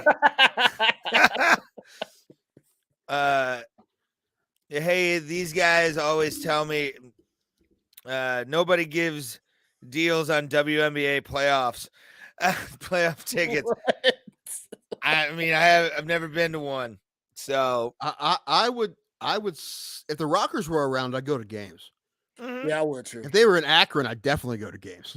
Yeah. Yeah, I would. What are you talking about, I Guido? Hey, these guys always tell me tell me this. Where's it at? Is the question. I don't know what you're talking about. Where's what at? What's he talking about? I think he's talking about us. He's talking about our show. Oh, we're in Cleveland and or Northeast Ohio. We are. We're the. He's Archie Bunker. Casey Jones is Archie Bunker. There's a comma. Yeah, I watched All in the Family with my grandparents when I was out there. What do you think? It didn't age well, but it did not still age well. like However, it. you know what I do like about it? I do like that it addressed a lot of stuff, right? Yeah. And that was what was cool about it. And I feel like people have tried to do stuff like that now, but it doesn't really work very well. There's just been some episodes, some shows that like go after some issues. Like even Brooklyn Nine-Nine did it a little bit with some stuff. Yeah. But yeah, it doesn't age well, but the sentiment of some of it does, right? Like but yeah, you're like, oh man, I can't believe he said that on television. But there were some episodes done where funny though. What? I mean, it was done hilarious. I was they made the fights this past weekend. Oh yeah, we were at the show. We were at that Roller Derby Girls for sure. Hairy Forearms and Chew Tobacco, but those are my kind of girls though. Like, here we go, guys. What would your roller derby name be? I would be Lady McMeth. What? Tim Skanko. No. Dim Skanko. I think Dim Skanko would be a good one. Sure. Mine would probably be. I don't even know. I've never thought about it. Like I've never. What's a good MMA pun? No. I don't know. I'll think of some. Get back to you. I've never given that fucking thought. I've given thought to like my gimmick wrestling name. That's the only real thing I've ever thought, and it's like Darren Xavier would be like my fucking your porn name. No, it would be my pro wrestling name. Porn name, it would probably be it would be like my Indian name, which is comes too soon, would be mine. I'm half caveman, Atlantic City dialect is hard from Atlantic City. All right, yeah, go check out AC Comedy in Atlantic City. It's Mike Merck and Jesse Smollett. That would probably roller derby name. My WWE name is No Escape. I like it. That was good. I like that. I think my first pro wrestling name ever was Betty Gato. No, it was Dominic Dory was my first pro wrestling name, and when I was doing like interviews and ring announcing. Magic Johnson. Hey, as long as you don't end up like the man, I'm fine with it. Yeah, I've heard AC's pretty much a mess, but no, go check out Mike Merck and Gary Garcia at AC Live. They're both comedians and they're both hilarious fucking guys. Love Mike, and Gary tolerates me after the no pants incident at the Comedy Condo in Cuyahoga Falls. What? Oh, I have No. a joke about it in my yeah, act. No, we've we've talked talked about about this this. multiple times. Where I'm Winnie the Poohing myself drunkenly through a comedy condo like an idiot because I pissed my pants in a fucking bathroom. Yeah, it happens. That's just Ray being Ray, everybody. Dude, I've never done it since. I have literally been the most careful alcoholic after that because I'm like, I hated that. How the fuck did I end up pissing my pants? Yes, thank you, Guido. I know. Yeah, it was a B man, who did you bet on in Columbus, fam? You didn't go well. Who'd you bet on? Did you bet on Slava Claus? I bet a lot of people bet on Slava Claus. You know what? For Tequilaquences, Thomas and Ray both put Daukaus back. I did, yeah. And Ray got Daukaus. So if Yeah. you would have kept Daukaus, you would have won. Yeah, but I was. I also Daukaus at the put back time. Sarah McMahon, so I would have won it as well. Yes, she was. She was there for the entire event, and also I went to the Shrunken Head open mic on Friday, which was awesome. I got to see her drinking really expensive bourbon. I know you could have just done a set. 131 proof, man. Jesus, really? It was awesome. I bet. I once got busy in a Burger King bathroom. Never done that, but Sean Lynch's bit about that in a Taco Bell bathroom is the best. Comedy club bathroom. Really? Funny stuff. Yeah, years ago. I could see that. Yeah, I could see you tagging some skank in a fucking bathroom at a comedy club. Askarov. Oh, that was real close too, man. That was a great fight. It was a very close fight. Yeah. Oh, I would probably. Listen. I thought Askarov. Listen, I had Askarov for Tequilaquences. I thought I was golden. I know two joints. I know where he got that from. I'm just gonna let them simmer on it for a second. Ray's a little bit tipsy, so he doesn't. I am actually pretty fine right now. Like I'm at that perfect amount of high and drunk where I need to be.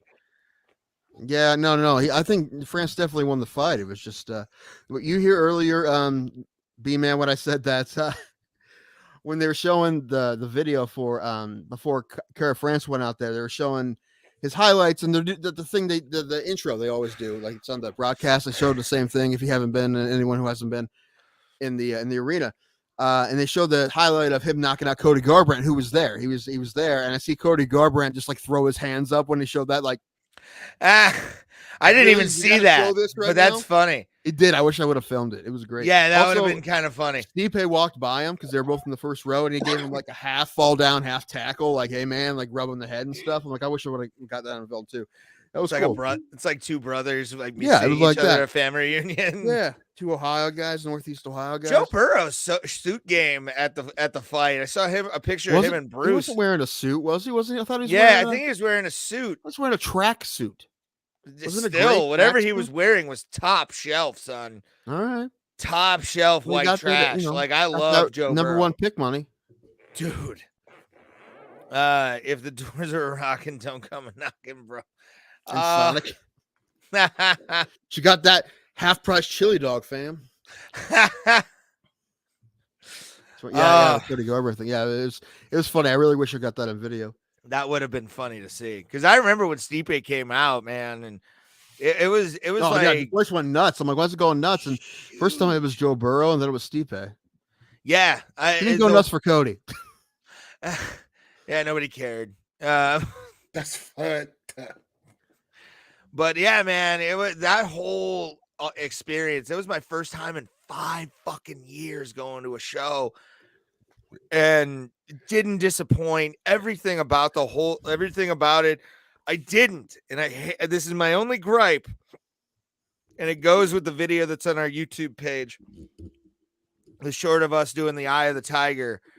I tried to just insert Eye of the Tiger in there so we could do some stuff, and they cut out like 5 seconds of like the last part of that whole like leading into it's the Eye of the Tiger. It bothered me. So I'm like, I can't do this. God damn it, YouTube. How dare you? No, to just not yet. No, I'm not. That's not really the games I play. Really, I play mostly sports games. Although I might get the Quarry with David Arquette. It looks interesting. Oh yeah, the live action movie thing that they do. It's like a horror movie game. Yeah. My buddy John's really into those right now. There's a couple others that got one of the guys from Lord of the Rings in one of them. Remy Malik, I think, is in another one called like Until Dawn. It's in that same genre of like hyper realistic choice films, which started with my favorite one of those of all time. Have you seen the new Halo TV show? And if so, what are your thoughts? No, not yet. I have. I watched episode 1. NHL 22 is my go-to game, or is my go-to chill game. That is a fucking awesome game to play. Well, D-Man, do you play MLB The Show? Because apparently we're going to start a league. Yeah, we're going to start a Bro Plata baseball league in MLB The Show, because now that I found out that this shit's cross-platform, we can really have some fun with this shit. What did you think of the What did you think of the Halo show? You know what? For a guy who's only played like the Halo, maybe who's played the Halo games not to completion, but I've played enough of them to get the lore, it's okay. I kind of don't like the guy that plays Master Chief. It's not who I ever thought. It's not who I thought would be like Master Chief, because even in the books he's described as like, I don't think having hair. And it, to me, having a guy like John is a hard thing to play, because it's basically you are the player. You're just in this gallery of shooting that you can do. And I like it. I'm looking forward to more episodes. I'm actually waking up at about 5:30 this morning to go to watch the new Moon Knight when that drops. Oh, yeah, baby. Oh, that's today? Yeah, That's tomorrow. Yeah. Tomorrow at midnight Pacific Standard, it goes up. So I'll be up at about 5 o'clock to watch that. To watch tomorrow, like you mean Wednesday? Tomorrow, yes. Okay, so when you say midnight, it gets confusing. Yeah, it's so basically 3 o'clock our time. Yeah. So 3 o'clock our time is when the new Moon Knight drops on Disney Plus, which I'm hesitant about. I don't know much about the character outside of the stuff I've seen on YouTube. My brother's a big Moon Knight fan. He cosplays as Mr. Knight, so there's that. Like he has a Mr. Knight mask that I might, because it drops tomorrow, like be like, hey, can I fucking use that? You know, just because I'm doing. That's my Doug Bell thing. Hey, I don't know if I'm gonna fucking.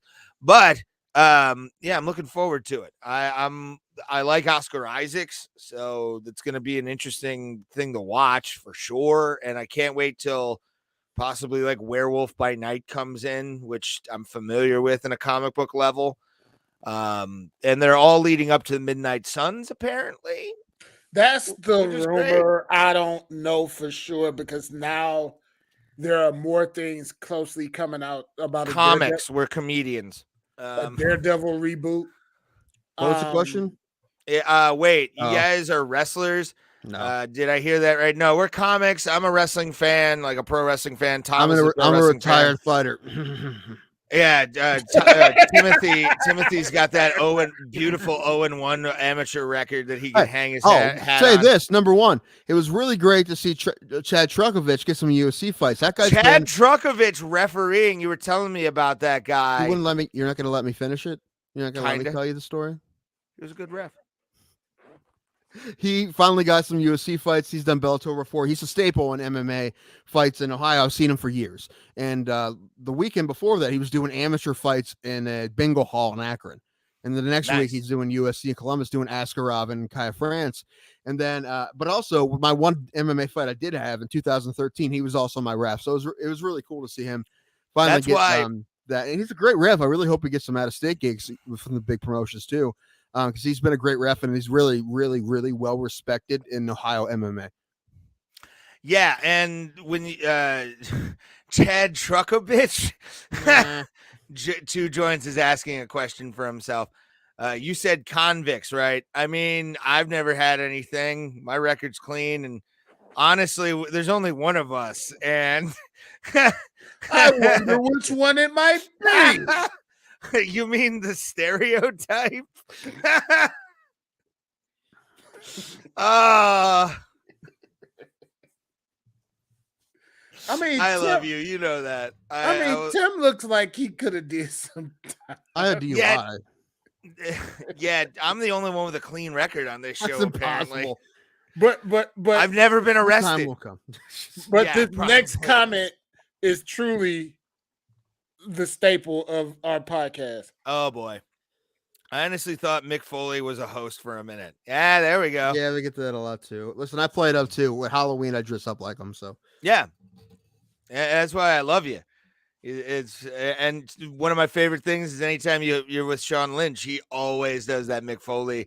I want to give a boy who looks like Mick Foley to host the funny stop.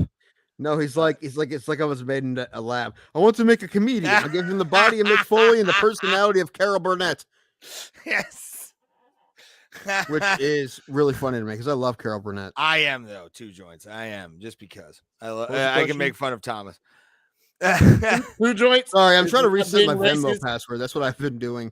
It's not being racist if it's true. I don't think Well, that's at least true. we have the defense. I like it. This has been a fun episode so far. Like this is, goddamn, we've been going for 3.5 hours. Really, kind of talked about, no, or just 3 three. hours, and Just yeah, three. 3 hours. You know what? Tequila, it happens. That's what happens. Right, when it's always your excuse, but you'd be doing this if you weren't drunk or high, or you'd just be angry and just be sitting there the whole time like this. Didn't drink today. No, I'd probably be more even keel if I'm being honest. Like I think I did when me and Thomas were doing the WrestleManiacs back in the day. I was, besides like the what do you call it, psychotropics that I was on, but that was a doctor prescribed thing. I was sober as a jaybird doing those shows, every fucking show. And that's That why was this pretty show good. is going 136 episodes, and that one didn't. Yeah, because I'm drinking. That's why. I got asked to go and vacate in Mexico. Should go. I'm not gonna go, and I'll tell you why. Why? Too expensive, man. It's too expensive. I'm The like, only I white- can't swing it, but like I can swing maybe like one trip, and I don't think that's the one. Like I'd rather like do a Vegas, you know. That's If I do Mexico, I won't be able to do Vegas anytime soon. So I feel like Yeah. I'll save it. Maybe do like a Mm. smaller trip, domestic trip to see a ball game or something, or a fight, you know, something, or Vegas, and then and plus beaches don't really matter. I mean, I want to go. If I had more money, I would go, but Well, they'd be trying to push you back in the water. So maybe. And then taking I get it trenches. because the He whale. needs it. He needs it. But You wiggle through the fucking. however, me trying to do a podcast from the beach in Mexico would be interesting too. That would be straight up baller move. Like I would respect that every day. Just you like Dan Aykroyd at the end of Trading Places with like a coconut in your hand. How's Yes, it exactly. going, Ray?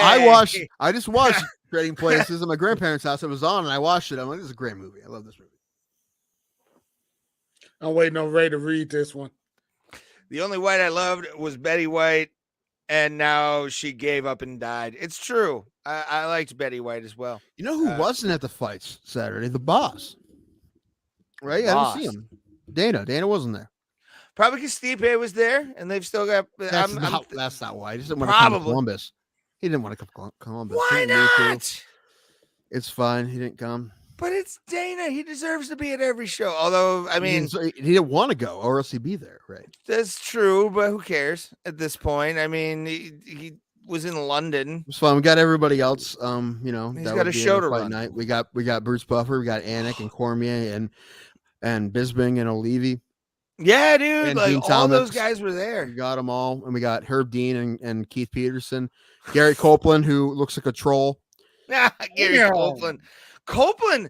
Whenever I see Kick our him asses, during though. an Ohio card, I'm just like, I love Gary Copeland just because of how he's built. Like he is. Also, I'm sorry. Go ahead. No, go ahead. No, I was just gonna say the Chad Trukovich thing. We were sitting in front of us. There was a girl who said that Chad Trukovich is her cousin. She was like, every time he got a fight, she was really excited. She's like, "Oh, he's my cousin. He finally got a USC card." That was really cool, was it the too. blonde? No, it was. I think she had dark hair. No, she was in front of us and to the left, so you may not have heard her. Well, I did, but you're right next to me. I don't know. maybe you don't remember. I know what you're talking about. I know exactly what you're talking about in that row. It's like a few from the blonde and her dad and her mom. Like I know exactly. Yeah, because either Alan or Jason spilled beer on her too, and she was less angry about it. Probably Alan, because that was not my side. See you later, 2 joints. Thank you, buddy. We appreciate it. Thanks everybody. Later, man. If you just found us, the people that are Canada. watching, if anybody's new to the show from the MMA holes, leave a wonderful so we know that you're there, and hopefully we can keep you as a fan. Go to our Instagram or Twitter or Facebook. I wish they would have showed up today. Maybe just for a little bit, because I want to tell them happy whole anniversary. Yeah, because it's the 1 year ago anniversary. today was our first show on their website, on their network. It's, to me, like, I love the fact that we're on this website. Like, the fact the MMA holes gave us the platform to be here and have people watching us on a regular basis is fun to me, because, and we've said this many times for us too. Like it really. Guido and a Speedo. Thank you, brother. The nonsense that we're doing, they are perfect for it. Like, we didn't know who they were when they got a hold of us. But when we afterwards, we're not going to tell this again. I told them multiple times, right? No. Tell the story. No, tell the story of. I dropped the name of the MMA holes, and you thought it was. We already dumb. did this. We already Still, did this. It's our year anniversary. I think we should tell the story for it. All right, so you got me there. Okay. But anyway, my point I was going to make is that it's a perfect place for us to be. They're great. Anyway, we were trying to think of names. We were messaging back and forth names. And I didn't know who the MMA holes were, and Ray suggested the name MMA holes, and if like it got any further than that, we would have Googled it and saw, we would have found them. But instead of that, I just told Ray no. But the way I said no, I said, "Don't be a hack." Listen. They're not. I'm not saying they're hacks. They're not at all. The irony. Well, it's just that coming from Ray sounds like a hack. Yeah, because Ray gets hacked. He has hack moments. I do. So that's what it was. It was more of a thing about Ray than anything else. I love those people to death. They're the best. And hopefully someday, if there's a Vegas card or a Phoenix card, we'll be able to meet up and we'll hang out. Yeah. They're all for it, so we'll figure it out. I would love to do also the Ray versus Jesse MMA trivia contest needs to happen too. I will have that ready whenever. We appreciate that, B-Man. Thank you. What did he say? He said he gave us a shout out on their Saturday show. Oh, thank you very much. When they were live streaming while we were at the fight. Did you see? I put a couple messages in the chat while we were sitting there. Yeah, I did. I did see that they read one. They read the one about I said that 20,000 plus people said that Matt Brown got robbed. Moss said he's down for a pill. I will do that in a Moss heartbeat. versus the winner of me and Ray. I'm down. I'll do Probably it. Ray, unless I can get a little cardio going. Yeah, I think I would wear you down at least. I think if I had the same cardio, I would crush Ray. We all know this. Would you? Do you think you'd have the speed? No, my speed, number one, and my athleticism and my I'd be strategy. jabbing that thing out like I'm Spider-Man. Just. However, I really like our modified pillow fight rules. Yeah, I like we got to try that too. We got to get some people together, have some trial fights. I'm down. I think that'd be fun. Ray and I could do it. It'd just be ridiculous. But Thomas would be there videotaping and laughing the whole time. I'll fight Andrew Law in a pillow fight. I don't give a fuck. Yeah, do that'd be fun. Have pest guy versus plumber. I think that would be. I like it. Yeah, that would be the main event. The blue collar main event. Yes, blue collar main event. Kendall can be the trial fighter. Yes, I don't think she'll be able to because she's already signed with the PFC. They're probably, if anything came of our new pillow fight. What was it called again? Pillow Combat Grappling Championship, right? Then we probably get a cease and desist or something. Or if we use their pillowcases when we did it, that'd be a problem too. Do they have a thing on it? I think we can get them on Amazon. No, you get to buy them from them. It's a patented pillowcase. That would be kind of funny. You just hear porcelain breaking every time a shot's made. Regulation pillow moss. Our teeth are falling out. his hands cut up from all the fucking pieces, like just falling out of the bag. But listen, pillow fighting has the handles, right? We're not gonna have handles. We're just gonna have big fluffy pillows so we can smother each other. What we're gonna call the Lenny. The Chris Benoit. Thought we changed it to the Lenny. Oh yes, the Lenny from Advice and Men. Yeah, think of the bunnies. No, that's what it should be called. Think of the bunnies. Just Yeah, what to think of the bunnies. Yeah. That's gonna be great. Just like He's you're in about the to guard, think you of the smother his bunnies. face. It's the same thing. Like, listen, it's a legal move in a grappling tournament or MMA to smother them with your body, right? I actually had to tap out once at a grappling tournament. I did from that because the guy got me. I was dead tired, and he got my face over with his shirt, his tight yeah. shirt. Mother's milk. Yeah, and Yeah. but the same thing, but with a pillow. Just, Kendall's. why won't you be 8 feet quiet? tall. She is a 6 foot tall woman, and she is awesome. She's the best. Go check out our interview with her. It was on our last episode of Bro Plata on YouTube. Go check that out with Kendall. Yeah, that was what was it? Was the last one? 135. London Brawling was the That's name it, of the yeah. episode.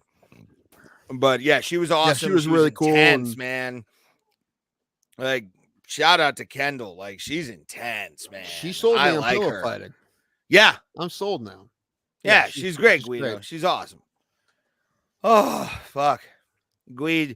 She yes, she was awesome. Yes, thank you, B-Man. But like Thank you you. said before, that it was all her. Wiffle ball Wiffle bat ball fights.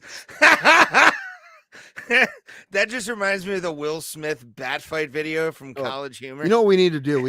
We said it before, but we need to do Ray versus Tim sports challenges, and one of them should be wiffle ball pitching and hitting, so you can I strike would each other out. suck wiffle at the balling. pitching. I am a good hitter. Oh, you know what, man? When you're down here, we'll have a little bit of time if you get down here, like when you can, as soon as you can. We should do a free throw contest. Oh God.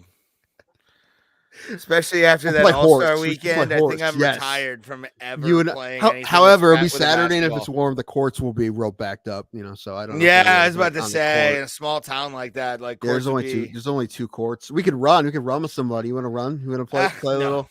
No. No, I walk enough for my job. I'm good. Did you ever get involved in the Northeast Ohio comic games? Those were fun. No, that was before my time. Oh, dude! One time it was me. Actually, I don't remember. Oh, me, Prince James. Remember Prince James? And I want to say Jake Sullivan versus Ed Maloney, Devin Connor, and Chris Clem. I feel like you would just give the ball to Clem the entire time. Oh, Devin and Jake could play. Yeah. Thomas, get that the true bat. Maybe. I don't even know what that is. Talking about my bet I showed on I think the last episode. Oh, that's right. Yeah. Yeah. Yes, I think Rand and I should play horse for tequila shots. Oh Jesus, no! If you want me to go through if you want me to be decent on the stream, you won't. Pain though. I want to see you in pain. But also, Ray, I haven't shot a basketball in years. I don't. It's not like. And also, I have to find a basketball. I might just buy it. I don't think I have. I don't have one. You'll That's a- scour like the local park for like discarded basketballs. Buy a Maybe. pump. As bad as Cork, As like bad as Albert Cork. Bell, Yes. Jason Grimsley, just crawling through the air ducts. Woo. But no, man. Yeah, like I said, this whole weekend was fucking tits. Like, I haven't had a weekend like that in a long ass time. I stashed weed in someone's hotel room. Yeah. It was a great weekend. I Like, needed it. I needed one, because I've been getting sad lately, extra depressed lately, and I needed one of those where I'm like just reminded how cool life can be sometimes when you go out and you do stuff with your people you care about, which is Alan's up there and you're up there, believe Thank it or you. not, and not as up there as far as Alan, but that's I've known him for 20 years. I've known him for 20 years. It makes sense.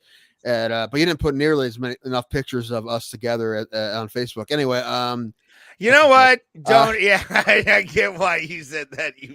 Anyway, it's inside joke. Anyway, We'll talk about that. No. It was great. And listen, I want to listen.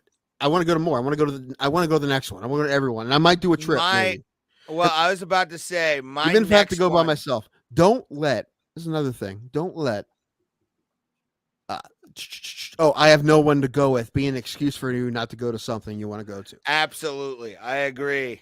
Because I think all of us can agree. We've all gone to it, like concerts and stuff alone, just because we're like, we're not missing this. Like, I've done that. Last September, I went to see Bowling for Soup in Pittsburgh, and I went by myself. I got a hotel room. I Ubered there and back from the venue, and I had a blast. So much fun. And they're coming on tour again, and Ray can't go, and there's shows in Pittsburgh and Columbus. I'll probably go to Columbus by myself if I have to. Because what day is the Columbus show on? Sunday. It's the Friday. Friday is Pittsburgh. No, I can't. Then Sunday, I know. Saturday is it's the 4th of July weekend, but Saturday's Detroit. But I will go. I will go to either Pittsburgh or Columbus by myself because my buddy in Columbus, Alan, is not going to be home that weekend for just coincidentally, and he's a Bowling for Soup fan. That would have been great, but I'm going to go either way. I'm not going to miss it. So anyway, point being, had a lot of fun this weekend, and I can't wait to do something like that again. Live events are the best. I never don't have fun at live events. My next UFC, and I've already talked with John, who you've known because he came down to the Funny Stop that one time to hang out on my birthday. Heck yeah, I've been to concerts and comedy shows solo all the time. Had a blast. No, I hate people who don't. Like, that's a weird it's weird. thing. I mean, there are some people out there who just can't handle being alone, just in general. Not even just people who like are never not in a relationship. That too, just in general. But so I understand that. But yeah, I always. Oh yeah, if you really want to go to something, go to it, man. Like, the last concert I went to, I had a blast in a concert by myself. The last time I went. I was about to say, I actually went to a concert, that Flatfoot 56 show. I went alone because I'm like, nobody wanted to go with me. I don't know any Flatfoot 56 fans. So I'm like, you know what? I'm going to go enjoy my band. It's $12. Oh my God, it's breaking my bank. Why am I crying right now? Obviously sarcasm, but you're just like, fuck it, go. My favorite concert moment of my life happened at a night where I went to a concert by myself. It was a Flogging Molly show. I think it was my 3rd Flogging Molly show ever. What's cool is, if you've ever been to the Cleveland House of Blues, there's this black door that's right in an alley next to the House of Blues. I actually got to hear the sound check through that door of Flogging Molly for like 20 minutes. My ear didn't leave the door. Then I scalped a ticket because it was sold out, but they had there was like a group of people that had somebody that couldn't come, and I had money to go to the concert. And then I ended up making out with like this 35-year-old, and I was fucking 18. 19, 20. Yeah, I was underage. But like, I was making out with this 35-year-old. HOB had some great shows. That it did. Guar. I've seen Guar at the House of Blues like 6 times. The one in Cleveland? Yeah. It never gets old, bro. What was I going to say? Oh, just what I was saying before.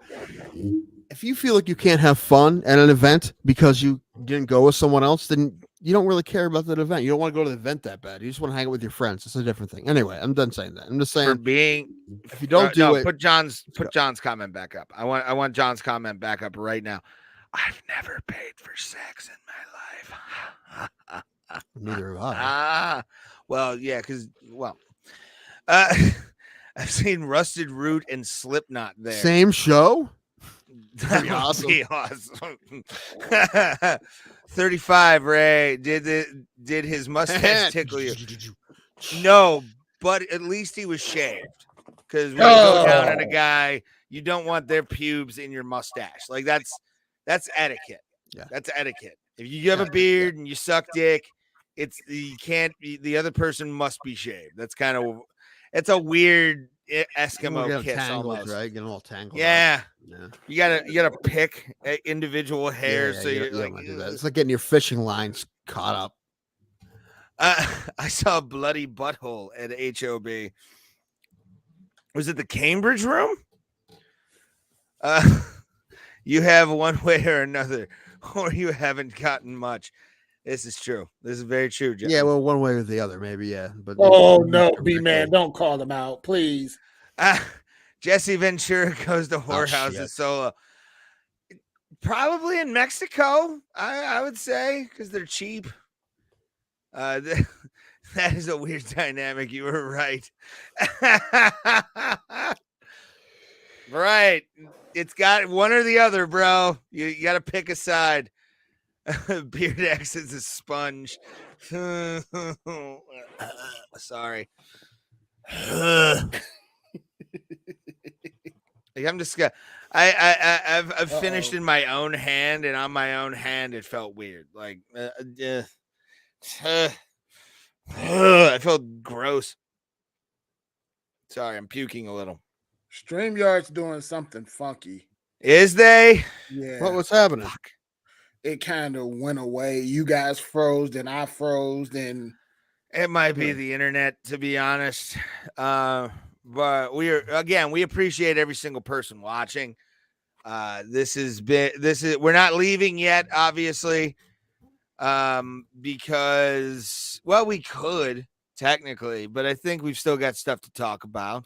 I think we have some stuff to talk about. I'm looking some stuff up right now, but I wanted to show those memes of Will Smith and that I found, and being that it's WrestleMania weekend, Thomas, if you could find that one in the overlays. After I found this one in a wrestling group that I'm a part of, and God damn it, I wish this was an actual match for WrestleMania this year, because I would be all over that. I know how to book this match too. Denzel full heel turn on it, and Jada knows. That's how you book that match. And Denzel turns on Will, pedigrees him in front of in the middle of the ring. Chris Rock puts 1 foot on Will Smith and does like a Hulk Hogan pose, and that's how you get out of that match. Perfect way to book a WrestleMania match with Will Smith versus Chris Rock, with Jada Pinkett Smith in a cage above the ring, 80s style. That is an amazing match right there. It doesn't matter. You can just nothing but slaps the entire time, and then all of a sudden Denzel just fucking pedigrees Will Smith right in the middle of the ring. That's how you get out of that fucking feud right there. You know what? I think there's a Chris Rock movie that Will Smith should reboot and remake. Chris Rock made a movie called I Think I Love My Wife, and I feel like Will Smith should make the same movie. But I want to show this because Tim sent me this link before the show started. It was like around 4:00. You sent me this. But the label is Sheiky Baby Wins, because the Iron Sheik had the greatest fucking meme out of anyone. And I think I put I didn't. Fuck. I didn't put that in there. But no, the Iron Sheik, if you've never been on his Twitter page, whoever runs this page is pretty good at it. I feel like he probably doesn't have anything to do with it anymore. But it doesn't matter. He just lays in bed and is like, I could run his Twitter page. Like, you stick with the theme. Yeah, you stick with the theme. My favorite one is still this one. I don't care what anybody says. Oh boy. When I was searching for it, my friend found it before me, and I said, I'm still in this, right? So this is my favorite one. Oh, which one is it? Yes, Will Smith, the All Elite Wrestling. He is officially going to be managing a Powerhouse Hobbs. I think that would be the greatest. Just take him from Team Taz and make Will Smith the manager of Powerhouse Hobbs. I think would be just a great. Promos would be awesome, especially with the intensity of. I saw one that made me giggle, which was take my wife's name out of your mouth, and then all of a sudden it's just Jada Pinkett Smith with a bunch of hot dogs in her face. Oh, that's something. The SpongeBob one is awesome too. I don't know that one. Find the SpongeBob. Oh boy, wait a minute. I actually said on my Facebook, like this is gonna give the internet 5 days of memes max. Like there's gonna be like 5 days of nothing but this meme over and over again. Hold on. Oh God. Oh God. Oh yeah, Tim.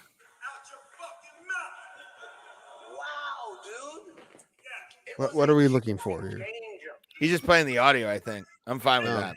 Oh, hold on. I forgot. Hold on. You got to screen share that motherfucker. What I are you doing? know. I thought you were done with this. Tommy borderline fucking up. We got memes, son. We have memes. Memes.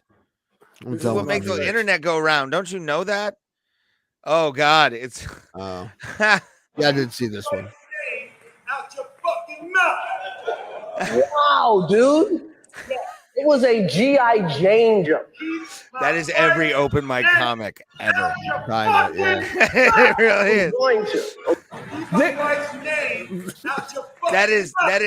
That is year 2 of stand-up comedy open mic fucking fair. You Did you get see that Downey's shit. article? What? See Downey's article he wrote about No, but I have to now. Well, listen, the first thing he said, he blames it on the left. He made it political. Of course he did. Well, Well, yeah, number he one, does, it's because but- that's what he's writing for, is like a political satire site for the right. And Yeah, but he also said that like it's gonna be lead to and I think he may be right. It's gonna lead to copycats. Like they think, oh, Will Smith did it. I can do that now. Every time I'm mad at a joke, I can attack a comedian. And like I said before, don't do it. I'm not trying to be tough, but I'm just saying, listen, get slapped, probably just taking a stride to get escorted out. If I think I'm in danger, I have a heavy mic stand with a heavy. Well, yeah, I was about to say, yeah, crack their Mike mouth and open, so. the mic. If somebody tries to come at me on stage And while again, I'm I'm not telling a trying to be joke tough. they I'm don't just like, saying, yeah. that mic is going to be dented with their fucking dome. Right. Like I am not going to fuck around with that. I have. Listen, comedians have weapons. I can choke you with the mic cord. Yeah. I hit you with a mic. I can hit you with one of the videos that Downey put on there was a guy hitting to do with his guitar. Yeah, that one's an old It's video. an old one. And the crowd wasn't into it. They churned out. No, well, I mean, yeah, they kind of didn't like him to begin with, and he was kind of bombing that whole set. If you've ever seen that full set, he is bombing. So he is not on anyone's side. That'll do it. Then he does listen, this is a hack comeback. I don't come down. He says something like what? I don't come down to your job at the bus stop and knock the dick out of your mouth. Yeah, like that. Like I've heard that one a million times. Like I try and avoid that shit as a comic. Like that's to me. No, I don't have any set like heckler killer jokes. No, usually with my shit, it's I do. Joe Howard gave me a good thing to do with it is you repeat what they said on stage. That way as soon as they laugh again, it gives you some time to kind of put your mind on whatever that thing is going on. And for me, that's always been the thing I've done. Anytime I've been in a situation where I've got a heckler or I've got something like that, I repeat and then kind of come back with something. And usually it does get a laugh. I would say 60 to 70% of the time. Also, if people did not hear what they said, that's good. If you repeat what they said, if you're going to react to it or make a joke off of it, you repeat it so people know what they said, and then you make a joke out of it. Yeah, I do the same thing. Yeah. I learned that from everybody's favorite dirty Uncle Joe Howard. And he's one of my favorite. He's the first. Glad he didn't die in his Vespa. No, it scared the fuck out of me, dude. When that crash happened and I saw the pictures, he got hit by a car when he was riding his very cool light blue Vespa. I thought it was cool. It was cool looking Vespa. Do you remember his joke about the Vespa? No. Yes. Where Florentine, I think it's Florentine actually said this to him. Where it was, dude, if that was a transformer, it would be Boy George. It's one of my favorite jokes he ever did, besides Gabby and Brittany. His Gabby and Brittany joke is still one of my favorite jokes I've ever heard a comedian talk about. Where they're getting pulled over and everything. Yeah. If you don't know who Joe Howard is and you're listening right now, go listen. Just type in Joe Howard, Cleveland comedian, and go laugh at all the clips you're We about should to have see. Joe on Joe's to talk about the Guardian season coming up.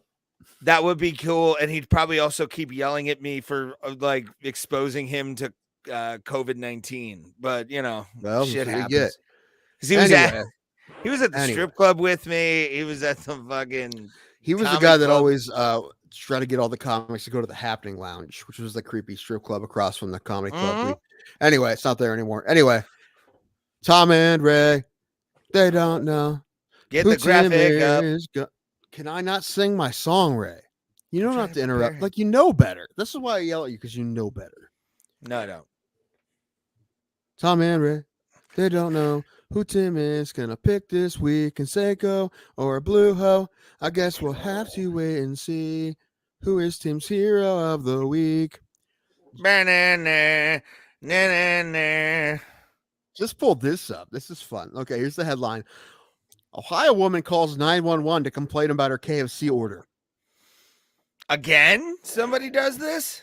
This happened. Police in Ohio are reminding the public not to call 911 after their fast food disputes after a woman used the emergency number to complain about her KFC order. The Euclid Police Department. This was Euclid. Wait. Whoa. The Euclid Police Department. Yes.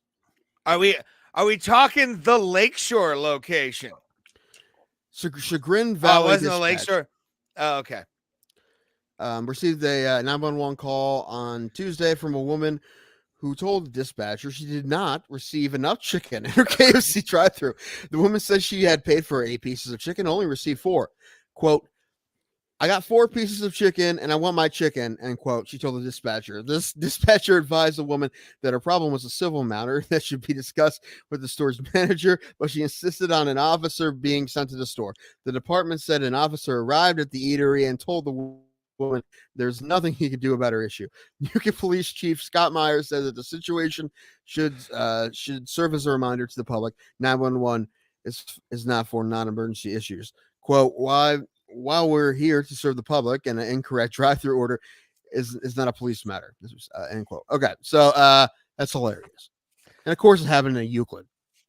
Well, I was about to say it. Of course, it happens like right down the street from both me and Thomas. Like that's the perfect place for a KFC dispute is in Euclid. And I love that place. I started playing hockey in Euclid. Like I have a soft spot for that city in my life. I've had crushing sets, but the people that live there sometimes I have some people I know in Euclid that are awesome people. Garbage. Fucking garbage. Holy fuck. That is your Later, thank you. Later, Guido. Have a good night, brother. Thank you for being around. Thank everybody for being around on the MMA or from the MMAholes.com. So I don't know who the nominee is there. I guess the lady who called 911 because she was pissed about her chicken. Here's another nominee. Escaped donkey surrenders to police officer's mustache in California. You're right, Thomas. What I missed? No. What you just said. How do you gonna say what I missed when you just said escape donkey? When you laugh before I finish the whole sentence. Because escape donkey. California, you hear every day. A California police officer was called out to wrangle an escaped donkey. Said the animal surrendered due to being intimidated by the officer's mustache. The Reading Police Department said Officer Brian Berg and Cameron Hooks were summoned to the Quartz Hill Road. I'm reading, Ray. You know you shouldn't interrupt me while I'm reading something. You know better. You know better. Why would you interrupt me while I'm reading something? Just tell me why you think that was a good idea. Because I want to see his mustache. Calm down, Ray. Let me finish first. Did you send it to Thomas? No. There's not even a good picture. All right, I'll send it to him. It's not a great picture. Let me finish. I want to see the stash, though. The Reading Police Department said Officer Brian Berg and Cameron Hooks were summoned to the Quartz Hill Road neighborhood when a fugitive donkey named Kevin was spotted running loose in the area. Berg said you did it again. Berg said the 4-foot 4.5 foot tall donkey didn't put much of a fight.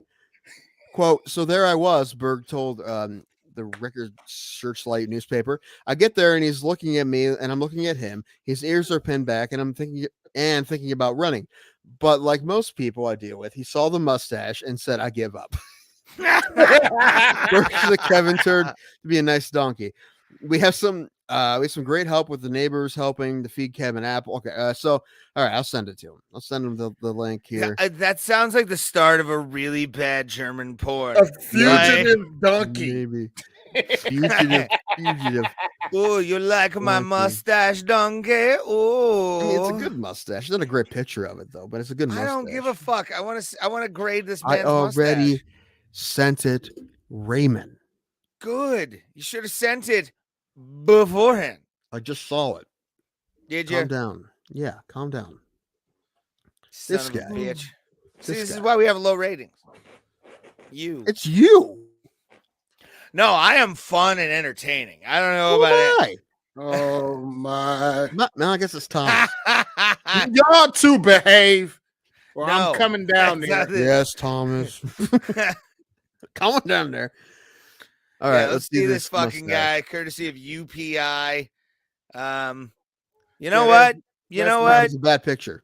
That It's a good no, mustache, but it's a bad picture. I can still see it. No, that's a stash that stays in the sun. That's a glorious stash. Like that Why is a did- straight up cop stash. Why does donkey look like? I don't want to say it. I don't want to say it. Like I don't want what? to say it. Go ahead. Are Go ahead. you talking about the bar scene from Clerks 2?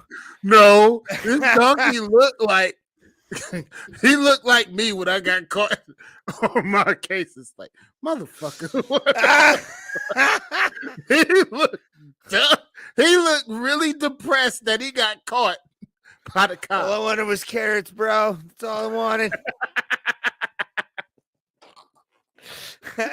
The Does anybody have is any the lettuce winner. I can steal? The donkey is the winner. I'm sorry. I don't know. So- That stash is pretty awesome. Another nomination. Uh-oh. I believe her name, Alexis Scrappy Hopkins became the first. She was drafted by the Atlantic League, which is an independent baseball league. They're partners with the MLB. They use the Atlantic League to try out new shit, but it's a professional baseball league. But she was drafted in their draft. She's a catcher, Okay. but the first woman. That was pretty cool. They said they're going to use her as a bullpen catcher at first. So I'm like, is she going to play? I feel like if they need a catcher, I mean, she can catch. I saw a video of it. She knows how to catch. I don't know if she can hit, but she can catch an actual professional baseball player, and that's a big deal. Oh, if you don't know how to catch.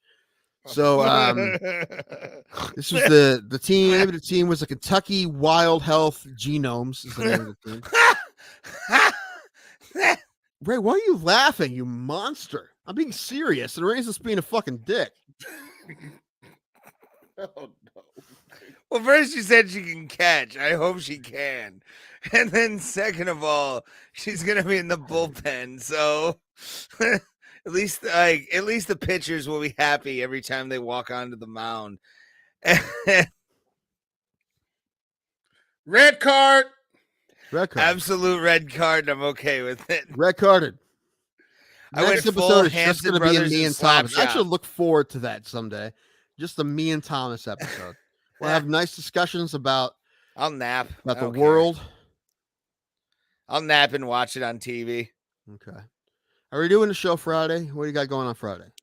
Friday, I'm actually doing a show. I'm going to be doing a guest spot with the legend, the unmitigated Cleveland legend of comedy himself, Mr. Jeff Blanchard, headlining at the Grindstone Tap House. Feature on that show is a very good friend of both of ours and one of the funniest people I've ever known in my life.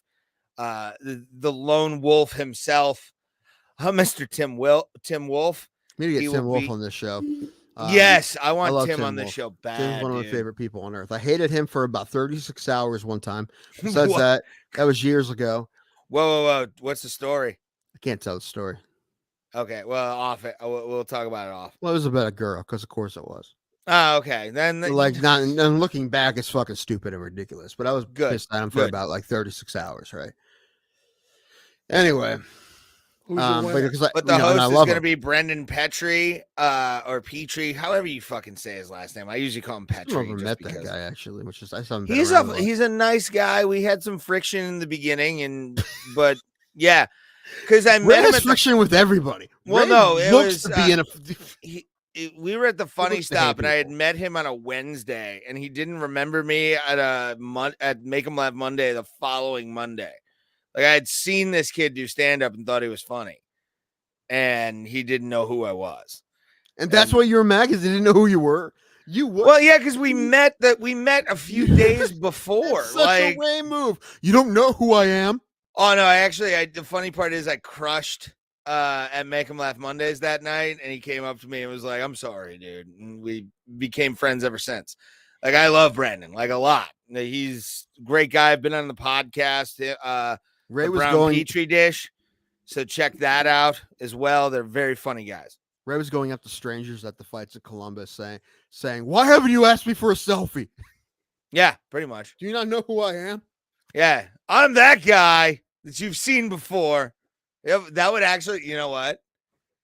That would be actually a funny prank, to be honest. Where it's like, you should have seen me in the thing. Have you never seen me in the thing? How dare you? And then someone will say, "Yeah, I recognize you from the wanted poster in the post office." There You know go. what? I would Yeah. still take a photo with that person because at least they knew me from somewhere. Who's your winner, Tim?